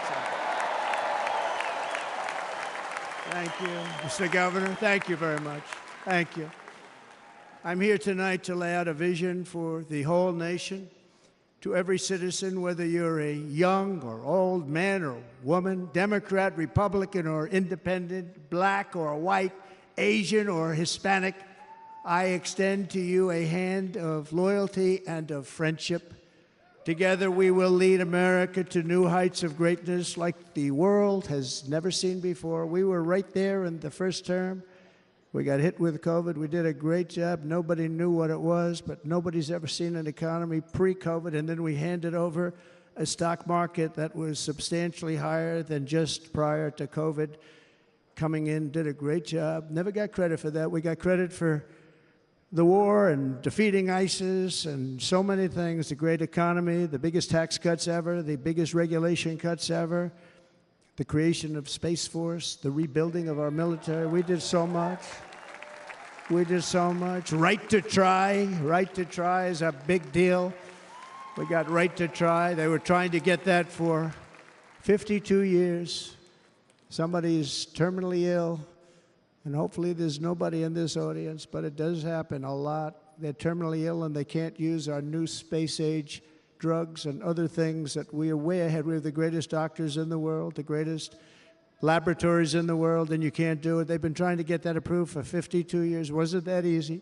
The insurance companies didn't want to do it. They didn't want the risk. The labs didn't want to do it because if it didn't work, people are pretty far down the line toward death. They didn't want to do it. The doctors didn't want to have it on their records, so I got everybody into an office. 52 years they tried. Sounds simple, but it's not. And I got them to agree that somebody that needs it will, instead of going to Asia, Europe, or someplace, or if you have no money going home and dying, just die. We got them to sign an agreement, agree to it, where they're not going to sue anybody. They're going to get all of this stuff. They're going to get it really fast. And What's happened is we're saving thousands and thousands of lives. It's incredible. Right to try. It's a great feeling. Under our leadership, the United States will be. No nation will question our power. No enemy will doubt our might. Our borders will be totally secure. Our economy will soar. We will return law and order to our streets, patriotism to our schools, and importantly, we will restore peace, stability, and harmony all throughout the world. But to achieve this future, we must first rescue our nation from failed and even incompetent leadership. We have totally incompetent leadership. This will be the most important election in the history of our country. Under the current administration, we are indeed a nation in decline. We have an inflation crisis that is making life unaffordable, ravaging the incomes of working and low-income families, and crushing, just simply crushing our people like never before. They've never seen anything like it. We also have an illegal immigration crisis, and it's taking place right now as we sit here in this beautiful arena. It's a massive invasion at our southern border that has spread misery, crime, poverty, disease, and destruction to communities all across our land. Nobody's ever seen anything like it. Then there's an international crisis, the likes of which the world has seldom been part of. Nobody can believe what's happening. War is now raging in Europe and the Middle East. A growing specter of conflict hangs over Taiwan, Korea, the Philippines, and all of Asia. And our planet is teetering on the edge of World War III. And this will be a war like no other war because of weaponry. The weapons are no longer army tanks going back and forth shooting at each other. These weapons are obliteration. It's time for a change. This administration can't come close to solving the problems. We're dealing with very tough, very fierce people. They're fierce people. And we don't have fierce people. We have people that are a lot less than fierce, except when it comes to cheating on elections and a couple of other things. Then they're fierce. Then they're fierce. So tonight, I make this pledge to the great people of America. I will end the devastating inflation crisis immediately, bring down interest rates, and lower the cost of energy. We will drill, baby, drill.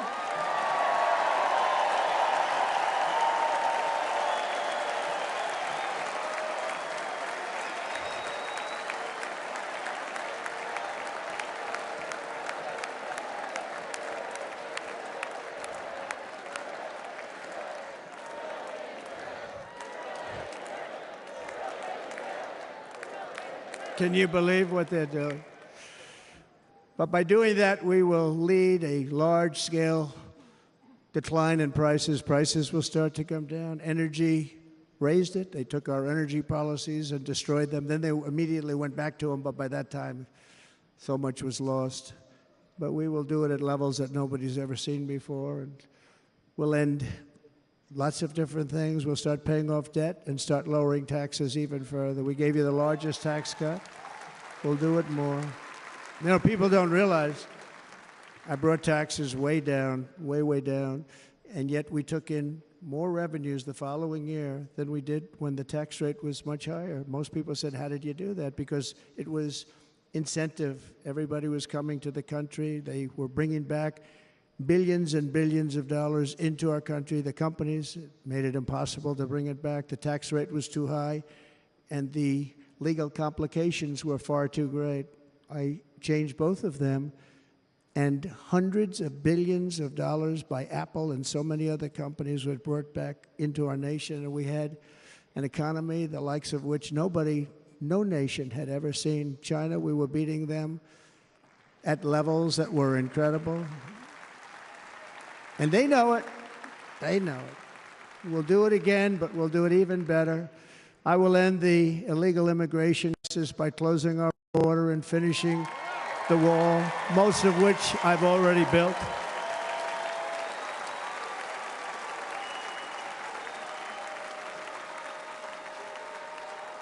On the wall, we were dealing with a very difficult Congress. And I said, oh, that's okay. We won't go to Congress. I call it an invasion. We gave our military almost $800 billion. I said, I'm going to take a little of that money because this is an invasion. And we built, most of the wall is already built. And we built it through using the funds because what's better than that? We have to stop the invasion into our country that's killing hundreds of thousands of people a year. We're not going to let that happen. I will end every single international crisis that the current administration has created, including the horrible war with Russia and Ukraine, which would have never happened if I was president, and the war caused by the attack on Israel, which would have never happened if I was president. Iran was broke. Iran had no money. Now Iran has $250 billion. They made it all over the last 2.5 years. They were broke. I watched the other day on a show called Deface the Nation. Has anyone seen it? And they had a congressman who was a Democrat say, well, whether you like him or not, Iran was broke dealing with Trump. I told China and other countries, if you buy from Iran, we will not let you do any business in this country, and we will put tariffs on every product you do send in of 100% or more. And they said to me, well, I think that's about it. They weren't going to buy any oil. And they were ready to make a deal. Iran was going to make a deal with us. And then we had that horrible, horrible result that we'll never let happen again. The election result, we're never going to let that happen again. They used COVID to cheat. We're never going to let it happen again. And they took off all the sanctions, and they did everything possible for Iran. And now Iran is very close to having a nuclear weapon, which would have never happened. This is a shame what this administration, the damage that this administration has done. And I say it often. If you took the 10 worst presidents in the history of the United States, think of it, the 10 worst, added them up, they will not have done the damage that Biden has done. Only going to use the term once. Biden. I'm not going to use the name anymore, just one time. The damage that he's done to this country is unthinkable. It's unthinkable. Together we will restore vision, strength, competence, and we're going to have a thing called common sense making most of our decisions, actually. It's all common sense. Just a few short years ago, under my presidency, we had the most secure border and best economy in the history of our country, in the history of the world. We had the greatest economy in the history of the world. We had never done anything like it. We were beating every country, including China, by leaps and bounds. Nobody had seen anything like it. We had no inflation. Soaring incomes were going. Nobody can believe it. You can't believe what happened 4 years ago is happening now in reverse. And the world was at peace. Inflation has been a killer for our country. No matter what you make it, it doesn't matter because inflation is eating you alive. People that were putting away money, they were making great wages, the highest they've ever made, but they were putting away a lot of money. Now they are just being destroyed. They're not putting away anything. They're barely living. They're going into savings accounts. They're taking out their money to live because of inflation. Inflation, remember, it's called a country buster. You can go back to Germany from 100 years ago. You can go back to any country that suffered great inflation. We've suffered the worst inflation we've ever had. But go back and see what's happened to those countries. We've had the worst inflation we've ever had of this person. But in less than 4 years, our opponents have turned incredible success into unparalleled tragedy and failure. It's been a tremendous failure. Today, our cities are flooded with illegal aliens. Americans are being squeezed out of the labor force and their jobs are taken. And by the way, you know who's taking the jobs that are created? 107% of those jobs are taken by illegal aliens. And you know who's being hurt the most by millions of people pouring into our country? The black population and the Hispanic population, because they're taking the jobs from our black population, our Hispanic population, and they're also taking them from unions. The unions are suffering because of it. Thank you. Thank you. I like you too. Thank you very much. Inflation has wiped out the life savings of our citizens and forced the middle class into a state of depression and despair. That's what it is. It's despair and depression. We cannot and will not let this continue. Less than 4 years ago, we were a great nation, and we will soon be a great nation again. We're going to be a great nation again.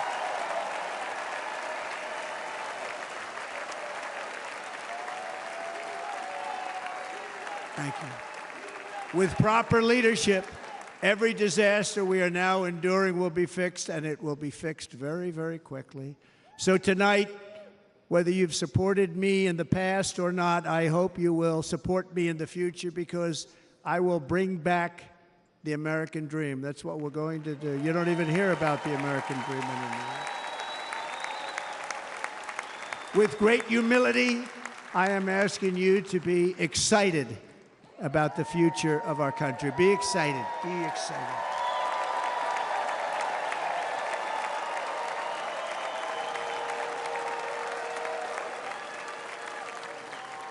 And by the way, the news reports, look at all of those big networks. Look at them. They're all here.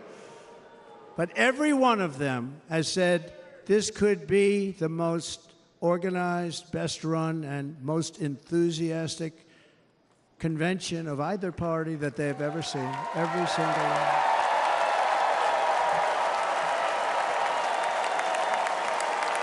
And it's true. It's true. And there's love in the room. There's great love in the room.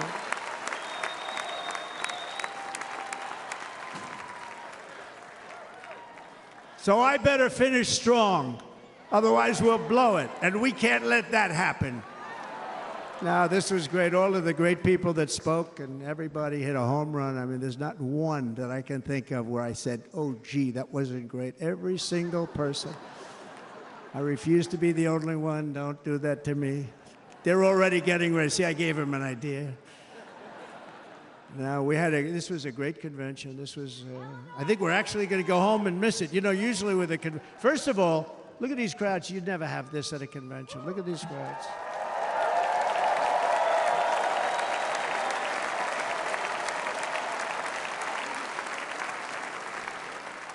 Love. It's about love. This week, the entire Republican Party has formally adopted an agenda for America's renewal, and you saw that agenda.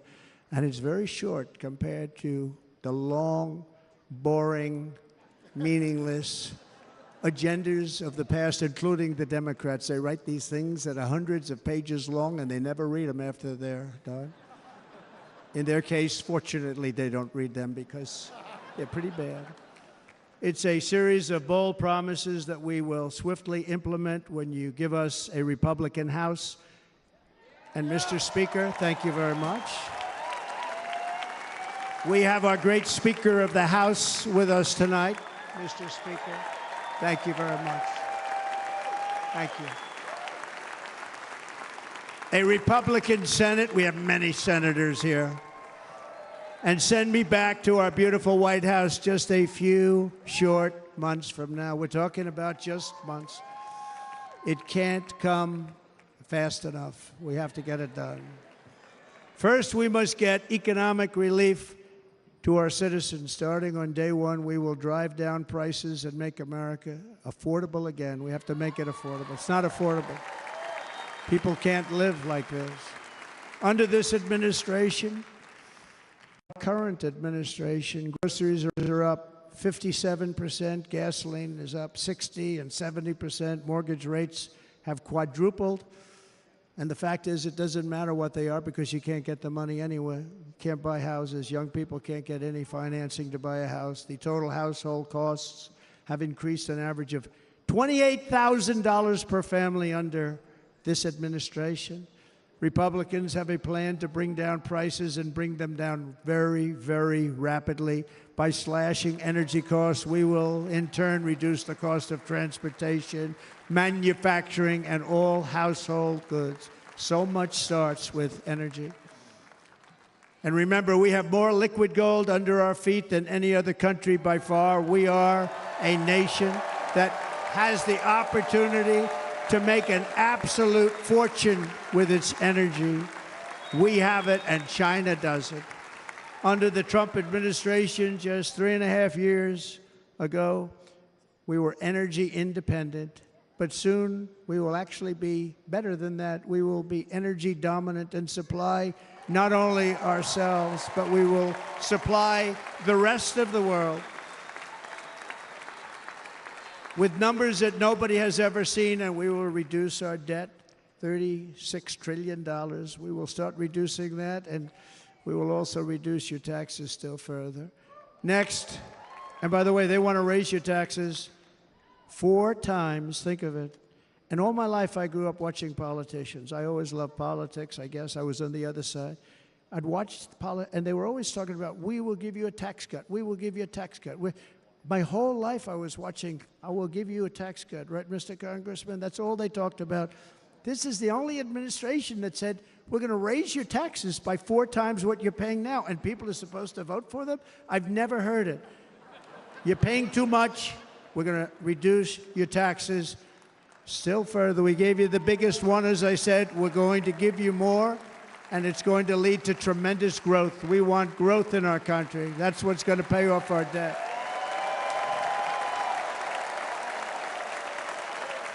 And next, we will end the ridiculous and actually incredible waste of taxpayer dollars that is fueling the inflation crisis. They spent trillions of dollars on things having to do with the Green New Scam. It's a scam. And that's caused tremendous inflationary pressures in addition to the cost of energy. And all of the trillions of dollars that are sitting there not yet spent, we will redirect that money for important projects like roads, bridges, dams, and we will not allow it to be spent on meaningless Green New Scam ideas.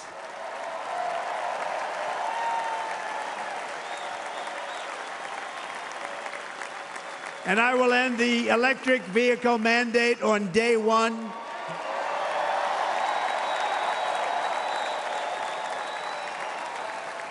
Thereby saving the U.S. auto industry from complete obliteration, which is happening right now, and saving U.S. customers thousands and thousands of dollars per car.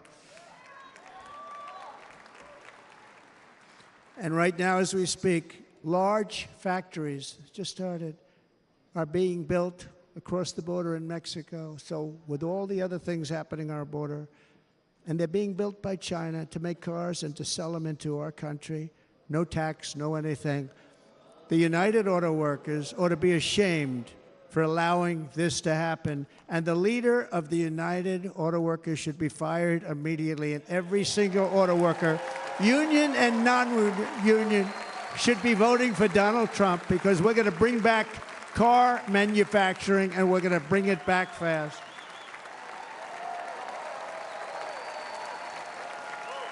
They're building some of the largest auto plants anywhere in the world. Think of it, in the world. We're going to bring it back. We're going to make them. We don't mind that happening, but those plants are going to be built in the United States, and our people are going to man those plants.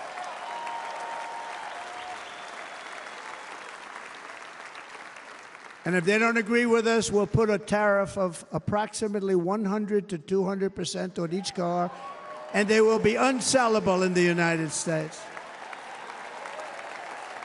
We have been taken advantage of by the countries. And think of it, oftentimes these other countries are considered so-called allies. They've taken advantage of us for years. We lose jobs, we lose revenue, and they gain everything and wipe out our businesses, wipe out our people.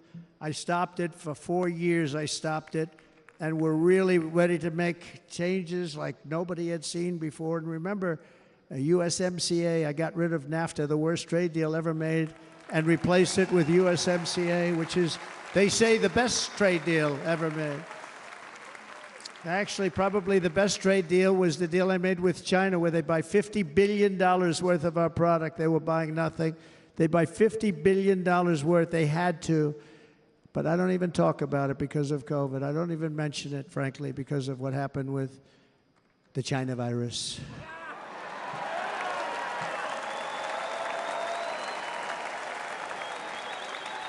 We will not let countries come in, take our jobs, and plunder our nation. They come and do that. They plunder our nation. The way they will sell their product in America is to build it in America. Very simple. Build it in America and only in America.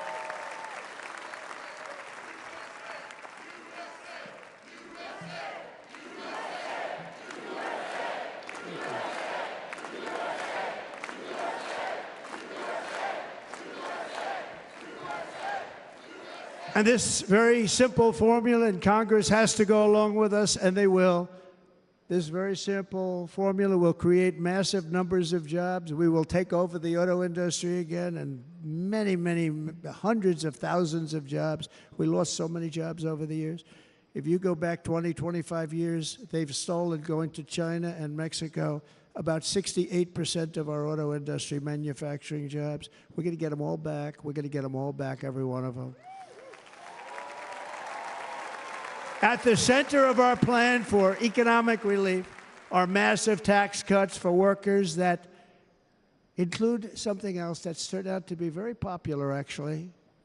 Here it's very popular in this building and all those hotels that I saw that are so nice. I'm staying in a nice one. It's called no tax on tips. No tax on tips. No tax on tips.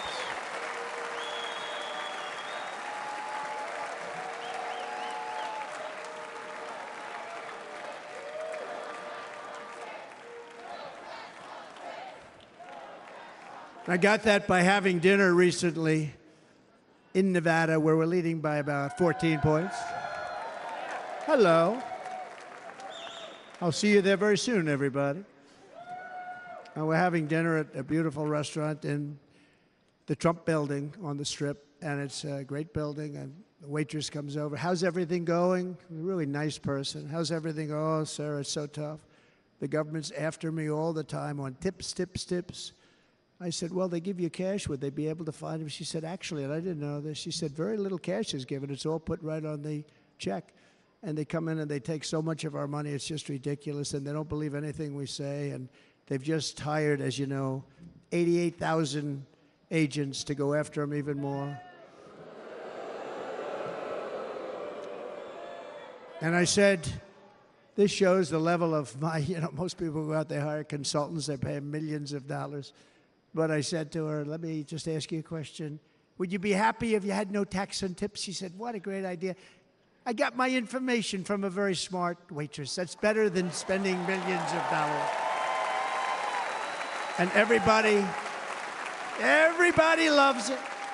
Waitresses and caddies and drivers and everybody. It's a large group of people that are being really hurt badly. They make money, let them keep their money.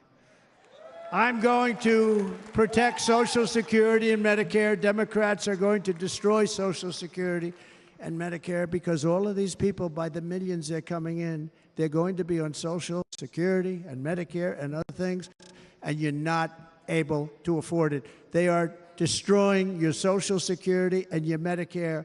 Under my plan, incomes will skyrocket, inflation will vanish completely, jobs will come roaring back, and the middle class will prosper like never, ever before, and we're going to do it very rapidly.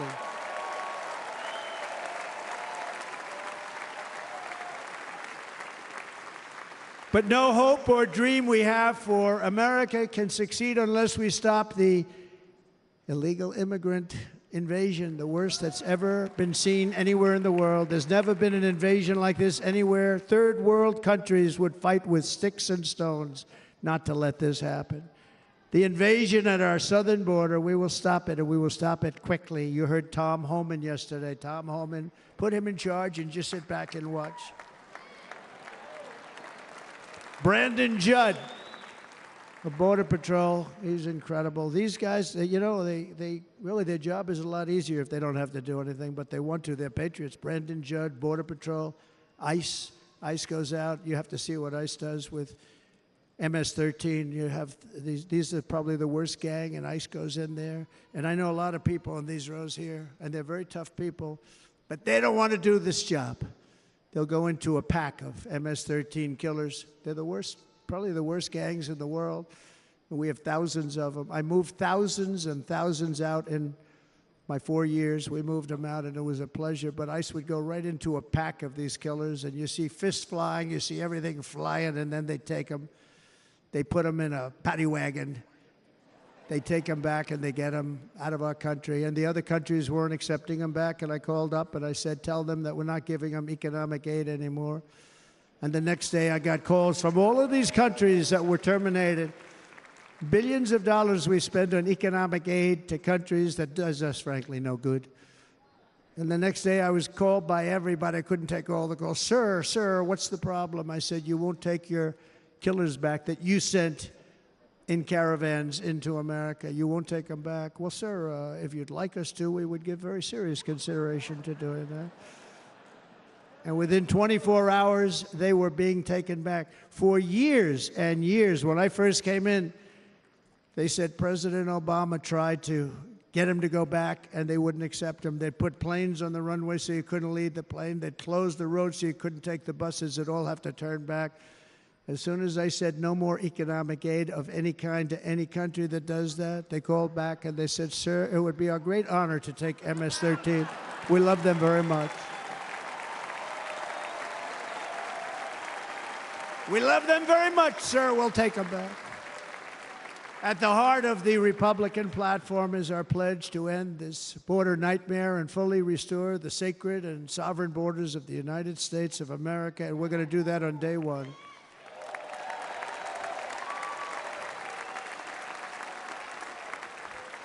That means two things on day one, right?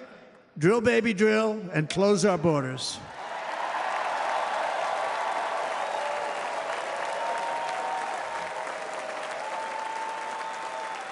And by the way, and I think everybody as a Republican, as a patriot in this room, and most Democrats, we want people to come into our country, but they have to come into our country legally. Legally. Less than 4 years ago, I handed this administration the strongest border in American history. But you can see on the chart that saved my life, that was the chart that saved my life. I said, look it, I'm so proud of it. I think it's one of the greatest, it was done by the Border Patrol, one of the greatest charts I've ever seen. It showed everything just like that. You know the chart. Oh, there it is. That's pretty good. Wow. Last time I put up that chart, I never really got to look at it. But without that chart, I would not be here today.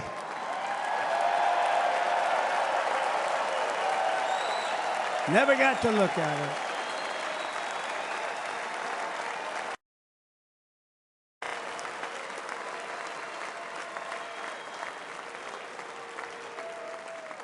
I said, you got to see this chart. I was so proud of it, and by the time I got to there, I never got to see it that day. But I'm seeing it now, and I was very proud. If you look at the arrow on the bottom, that's the lowest level, the one on the bottom, heavy red arrow. That's the lowest level of illegal immigrants ever to come into our country in recorded history, right there. Right there. And that was my last week in office. And then you see what happened after I left. Look at the rest. And if you go out a little bit further, it's getting to be a little bit old. But I love it anyway, right? But you can go much higher with those numbers. Look what happened right after that. The invasion began. We had the opposite. We stopped the invasion. But the invasion that we stopped was peanuts by comparison to what happened after I left. Look at what happened after I left. They took over our country. We ended all catch and release. We shut down asylum fraud. We stopped human trafficking and forged historic agreements to keep illegal aliens on foreign soil. We want them to stay on their soil. Under the Trump administration, if you came in illegally, you were apprehended immediately and you were deported. You went right back. The current administration terminated every single one of those great Trump policies that I put in place to seal the border. I wanted a sealed border. Again, come in, but come in legally. You know how unfair it is? So many people, hundreds of thousands of people, have been working for years to come into our country, and now they see these people pour into our country at levels that are unprecedented. It's so unfair, and we're not going to do it. We're not going to stand for it. They suspended wall construction, ended remain in Mexico. We had a policy, remain in Mexico. You think that was easy to get from the Mexican government? But I said, you must give it to us. If you don't give it to us, there will be repercussions, and they gave it to us. But not easy. Canceled our Safe Third agreements, demolished Title 42, implemented nationwide catch and release. That's catch and release, where we catch them and release them into our country. We catch them and release them into Mexico. There's a slight difference. And took 93, this is the previous administration, 93 executive actions to throw open our border to the world. The entire world is pouring into our country because of this very foolish administration. The greatest invasion in history is taking place right here in our country. They are coming in from every corner of the earth, not just from South America, but from Africa, Asia, the Middle East. They're coming from everywhere. They're coming at levels that we've never seen before. It is an invasion indeed, and this administration does absolutely nothing to stop them. They're coming from prisons. They're coming from jails. They're coming from mental institutions and insane asylums. You know, the press is always on me because I say this. Has anyone seen Silence of the Lambs? The late, great Hannibal Lecter. He'd love to have you for dinner. That's insane asylums. They're emptying out their insane asylums. And terrorists are coming in at numbers that we've never seen before. Bad things are going to happen. Meanwhile, our crime rate is going up, while crime statistics all over the world are going down, because they're taking their criminals and they're putting them into our country. A certain country, and I happen to like the president of that country very much, but he's been getting great publicity because he's a wonderful shepherd of the country. He says how well the country's doing because their crime rate is down. And he said he's training all of these rough people. They're rough, rough, rough. He's training them. And I've been reading about this for 2 years. I think, oh, that's wonderful. Let's take a look at it. But then I realized he's not training them. He's sending all of his criminals, his drug dealers, his people that are in jails, he's sending them all to the United States. And he's different in that he doesn't say that. He's trying to convince everybody what a wonderful job he does in running the country. Well, he doesn't do a wonderful job. And by the way, if I ran one of the countries, many countries, many countries from all over, I would be worse than any of them. I would have had the place totally emptied out already.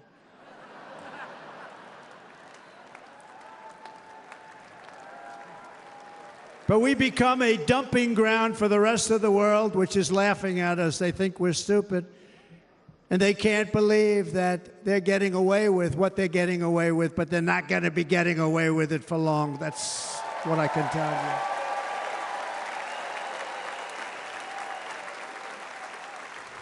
you. In Venezuela, Caracas, high crime.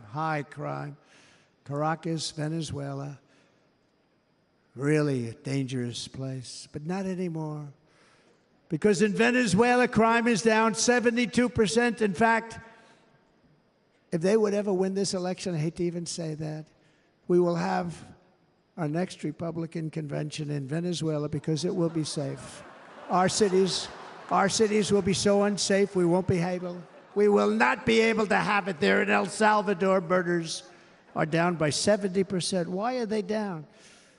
Now, he would have you convinced that because he's trained murderers to be wonderful people. No. They're down because they're sending their murderers to the United States of America. This is going to be very bad.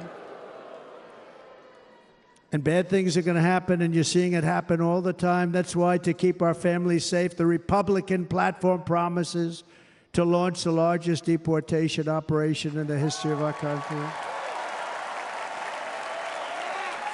Even larger than that of President Dwight D. Eisenhower. from many years ago. You know, he was a moderate, but he believed very strongly in borders. He had the largest deportation operation we've ever had. Just recently, I spoke to the grieving mother of Jocelyn Nungary, a wonderful woman, a precious 12-year-old girl from Houston who last month was tied up, assaulted, and strangled to death after walking to the convenience store just a block away from her house. Her body was dumped near the side of the road in a shallow creek, found by some onlookers who couldn't believe what they had witnessed. Charged with Jocelyn's heinous murder are 2 illegal aliens from Venezuela who came across our border, were in custody, and were then released into the country by this horrible, horrible administration that we have right now. I also met recently with the heartbroken mother and sister of Rachel Morin. Rachel was a 37-year-old mom of 5 beautiful children who was brutally raped and murdered while out on a run. She wanted to keep herself in good shape. It was very important to her. She was murdered. The monster responsible first killed another woman in El Salvador before he was led into America by the White House. This White House let them in. He then attacked a 9-year-old girl and her mother in a home invasion in Los Angeles before murdering Rachel in Maryland. Traveled all throughout the country, doing tremendous damage. Rachel's mother will never be the same. I spent time with her. She will never be the same. I've also met with the wonderful family of Laken Riley, the brilliant 22-year-old nursing student. She was so proud of being first in her class, who was out for a jog on the campus of the University of Georgia when she was assaulted, beaten, and horrifically killed. Yet another American life was stolen by a criminal alien set free by this administration. And these were incredible people we're talking about. These were incredible people who died. Tonight, America, this is my vow. I will not let these killers and criminals into our country.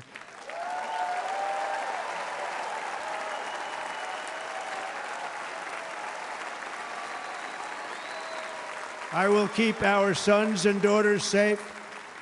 As we bring security to our streets, we will help bring stability to the world.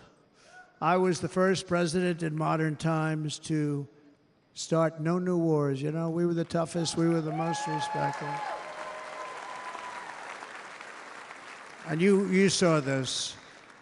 Hungry, strong country, run by a very powerful, tough leader. Tough guy. Press doesn't like him because he's tough. And he came out recently. They were asking him at an interview, the whole world is exploding. What's happening? What's going on? Viktor Orban, Prime Minister of Hungary, very tough man. He said, I don't want people coming into my country and blowing up our shopping centers and killing people. But they said to him, tell us what's going wrong, what's happening, what is it? He said, there's only one way you're going to solve it. You got to bring President Trump back to the United States because he kept everybody at bay. He used a word I wouldn't use because I can't use that word.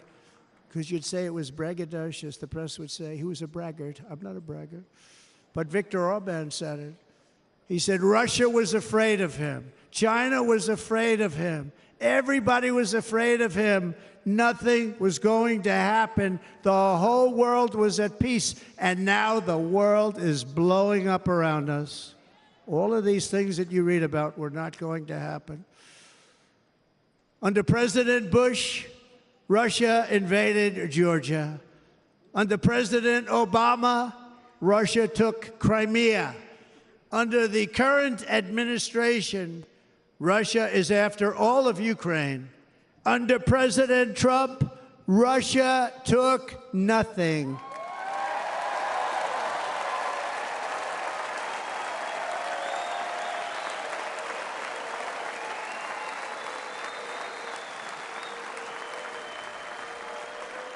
We defeated 100% of ISIS in Syria and Iraq, something that was said to take 5 years, sir. It'll take 5 years, sir. We did it in a matter of a couple of months. We have a great military. Our military is not woke. It's just some of the fools on top that are woke.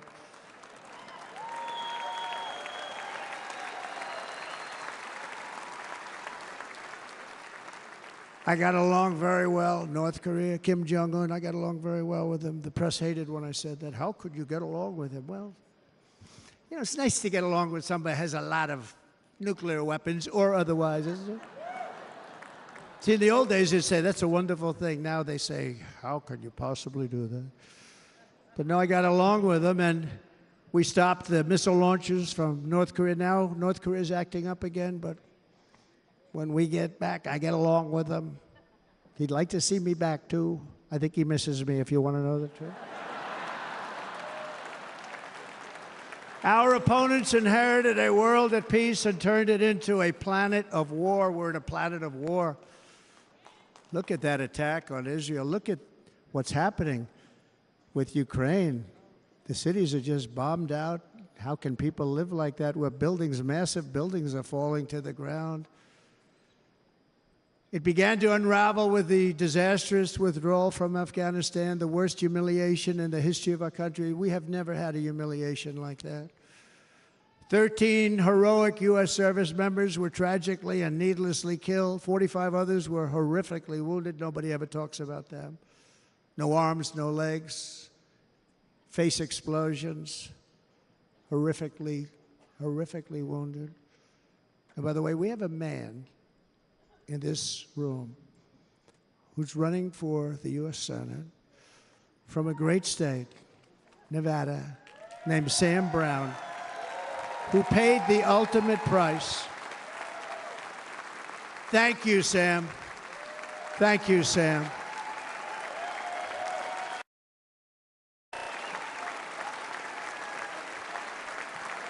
He paid the biggest price probably ever paid by anybody that is running for office, and I think he's going to do great. He's running against a person that is not good, not respected, a total lightweight. But Sam, I think, paid, really, we were talking about it with some of the senators that are working so hard for Sam, but he paid the biggest price of any senator ever to run for the Senate. I don't think anybody's ever what he did. He was a real hero, a really great person. And he's running, and I hope that everybody gets out and votes for Sam Brown.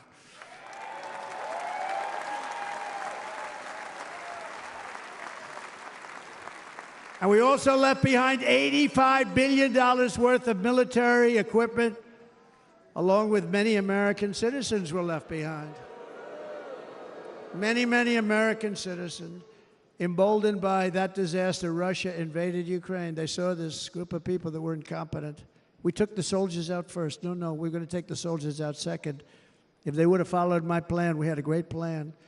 But the plan only kicked in if they did everything perfectly, and they weren't doing things perfectly, so we said it doesn't kick in. You know, 18 months in Afghanistan, we didn't have one, so they were killing them left and right, snipers. And I spoke to the head of the Taliban. You've heard this story. Abdul, still there, still the head of the Taliban. The press got on me, why would you speak to him? I said, because that's where the killing is. I don't have to speak to somebody that has nothing to do with it. And I told him, don't ever do that. Don't ever do that again. Don't ever do that again. You've got to stop. Because during the Obama administration, many great people and soldiers, but a lot of soldiers were being killed from long distance. I said, if you keep doing that, you're going to be hit harder than anybody's ever been hit by a country before.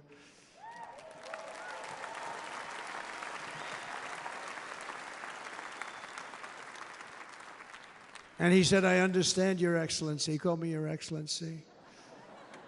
I wonder if he calls the other guy Your Excellency. I doubt it. The other guy gave him everything. I mean, what kind of a deal was that? He walked out, gave him everything.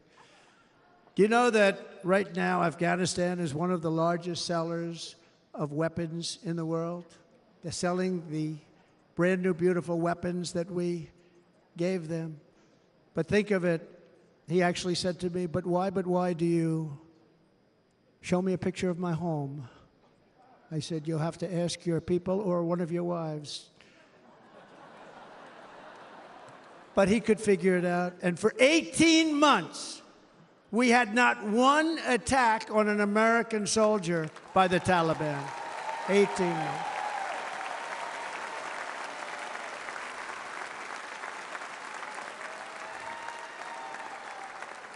And then we had that horrible day where soldiers were killed. I was not there because of a ridiculous election. But we had that horrible attack. And they also gave up Bagram, one of the biggest bases anywhere in the world, air bases anywhere in the world, the longest runways, most powerful, hardened, thickened runways. We gave it up. And I liked it not because of Afghanistan. I liked it because of China. It's 1 hour away from where China makes their nuclear weapons. And you know who has it now? China has it now. We were keeping that. And now China is likewise circling Taiwan, and Russian warships and nuclear submarines are operating 60 miles off the coast in Cuba. Do you know that? No, the press refuses to write about it.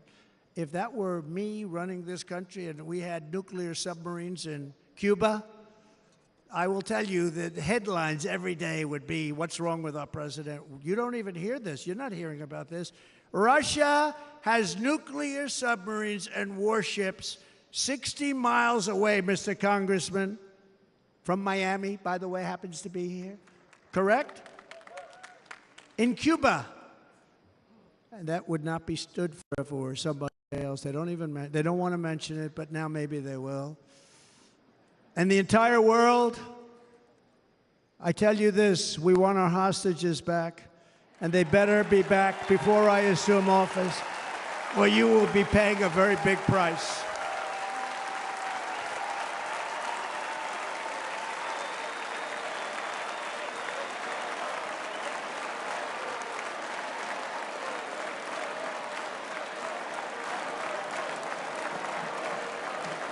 With our victory in November, the years of war, weakness, and chaos will be over. I don't have wars. I had no wars other than ISIS, which I defeated, but that was a war that was started. We had no wars. I could stop wars with a telephone call. I could stop wars with just a telephone call. If properly stated, it would never start. We will replenish our military and build an Iron Dome missile defense system to ensure that no enemy can strike our homeland. And this great Iron Dome will be built entirely in the USA. We're going to build it in the USA. And Wisconsin, just like I gave you that massive ship contract, and you're doing a very nice job, Governor, right? Thank you, Governor. And they're doing a great job. In fact, I had a little design change, and we gave them a tremendous for essentially what we used to call destroyers.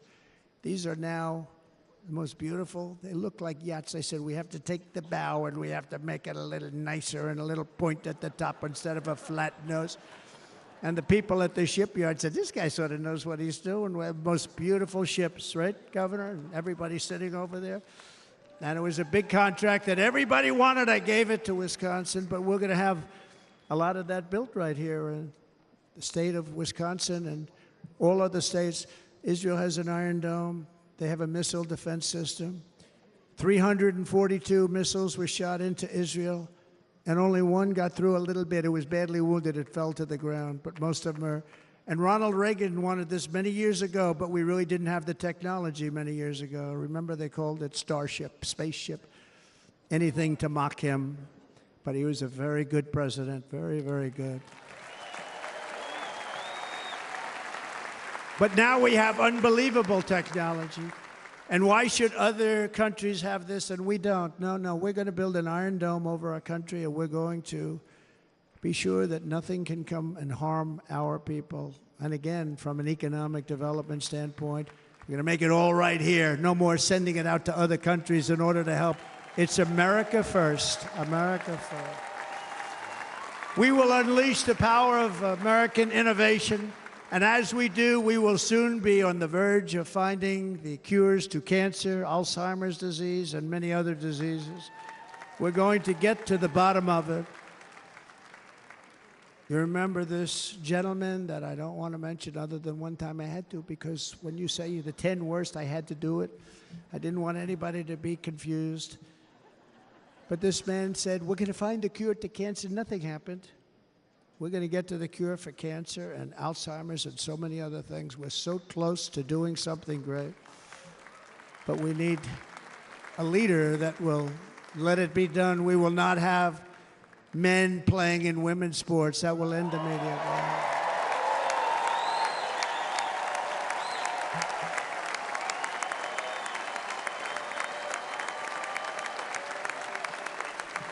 And we will restore and renovate our nation's once great cities, making them safe, clean, and beautiful again. And that includes our nation's capital, which is a horrible killing field. So many things. They leave from Wisconsin, they go to look at the Washington Monument, they end up getting stabbed, killed, or shot. We will be very soon very proud of our capital, again, Washington, D.C.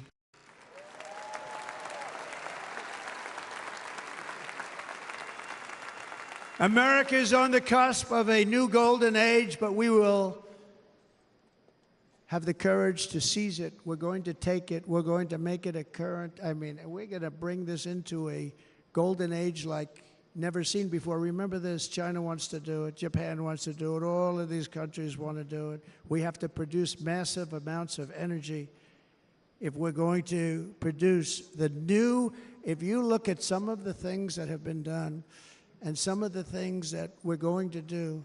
But AI needs literally twice the electricity that's available now in our country. Can you imagine?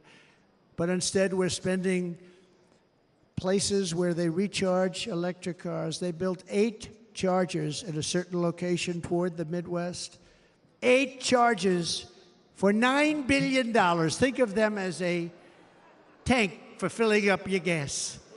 Think of it. They spent $9 billion on 8 chargers, 3 of which didn't work. And if you were going to do this all over our country, this crazy electric mandate, if you're going to do this all, and by the way, I'm all for electric. They have their application. But if somebody wants to buy a gas-powered car, gasoline-powered car, or a hybrid, they're going to be able to do it. And we're going to make that change on day 1.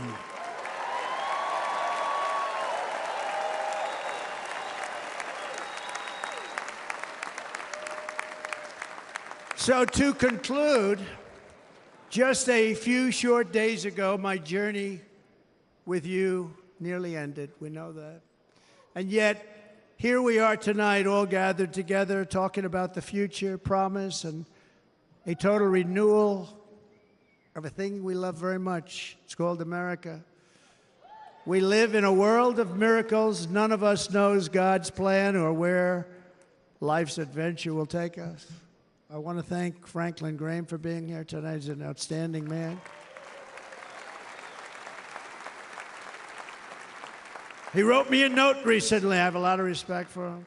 Sir, I love your storytelling. I think it's great in front of these big rallies. But sir, please do me one favor. It won't make any difference. Please don't use any foul language. I was a little embarrassed. I said, he said, it won't make any difference. Actually, it does. The story's not quite as good, but I've been very good. The story is not quite as good, to be honest. I've got to have a little talk with Franklin, but he was great. He's a great gentleman. His father was so incredible, Billy Graham. My father used to love taking me to see Billy Graham. My father would take me to see Billy Graham at Yankee Stadium. He had the biggest rallies you've ever seen. He was a good rally guy, too. But he'd get up, and he was a fantastic guy. My father loved Billy Graham. But I love Franklin Graham. I think Franklin's been fantastic, and I'm working so hard to adhere to his note to me. I'm working hard on it, Franklin. But if the events of last Saturday make anything clear, it is that every single moment we have on earth is a gift from God.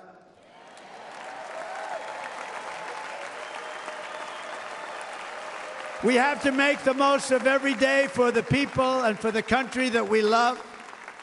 The attacker in Pennsylvania wanted to stop our movement, but the truth is the movement has never been about me. It has always been about you. It's your movement. It's the biggest movement in the history of our country by far. Can't be stopped. It can't be stopped. It has always been about the hardworking, patriotic citizens of America. For too long, our nation has settled for too little. We settled for too little. We've given everything to other nations, to other people. You have been told to lower your expectations and to accept less for your families. I am here tonight with the opposite message. Nations are not big enough. They're not big enough. It is time to start expecting and demanding the best leadership in the world, leadership that is bold, dynamic, relentless, and fearless. We can do that.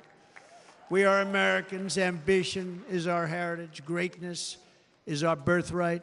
But as long as our energies are spent fighting each other, our destiny will remain out of reach, and that's not acceptable. We must instead take that energy and use it to realize our country's true potential and write our own thrilling chapter of the American story. We can do it together. We will unite. We are going to come together, and success will bring us together.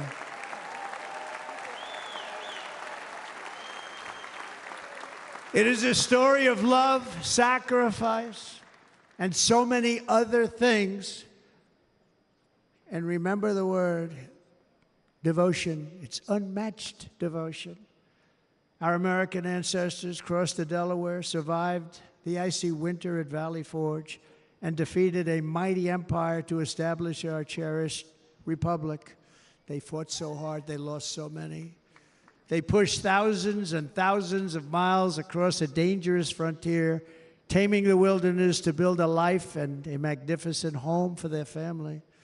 They packed their families into covered wagons, trekked across hazardous trails, scaled towering mountains, and braved rivers and rapids to stake their claim on the wide open, new, and very beautiful frontier.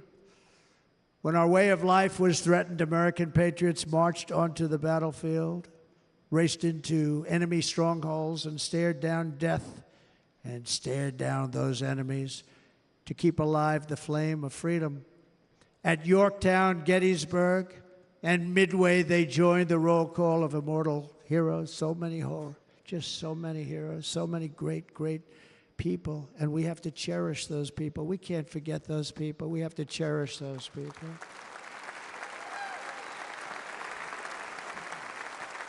And building monuments to those great people is a good thing, not a bad thing. They saved our country. No challenge was too much. No hardship was too great. No enemy was too fierce. Together, these patriots soldiered on and endured, and they prevailed because they had faith in each other, faith in their country, and above all, they had faith in their God.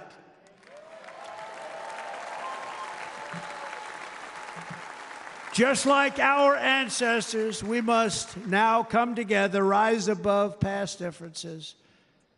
Any disagreements have to be put aside and go forward united as one people, one nation, pledging allegiance to one great, beautiful, I think it's so beautiful, American flag.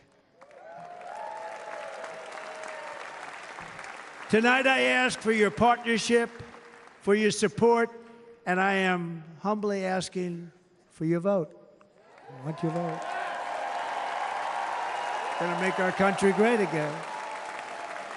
Every day I will strive to honor the trust you have placed in me, and I will never, ever let you down. I promise that. I will never let you down. To all of the forgotten men and women who have been neglected, abandoned, and left behind, you will be forgotten no longer.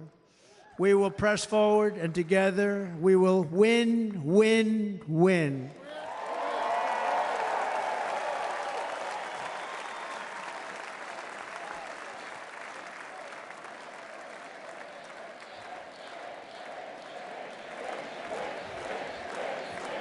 Win, win, win, win, win, win. Nothing will sway us, nothing will slow us, and no one will ever stop us. No matter what dangers come our way, no matter what obstacles lie in our path, we will keep striving toward our shared and glorious destiny, and we will not fail. We will not fail. Together, we will save this country, we will restore the republic, and we will usher in the rich and wonderful tomorrows that our people so truly deserve. America's future will be bigger, better, bolder, brighter, happier, stronger, freer, greater, and more united than ever before.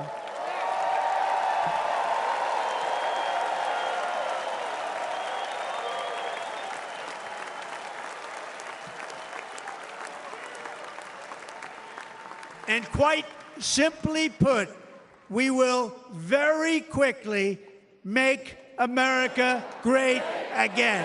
Thank you very much. Thank you very much, Wisconsin. God bless you. God bless you, Wisconsin, and God bless the United States of America, our great country. Thank you very much, everybody. Thank you.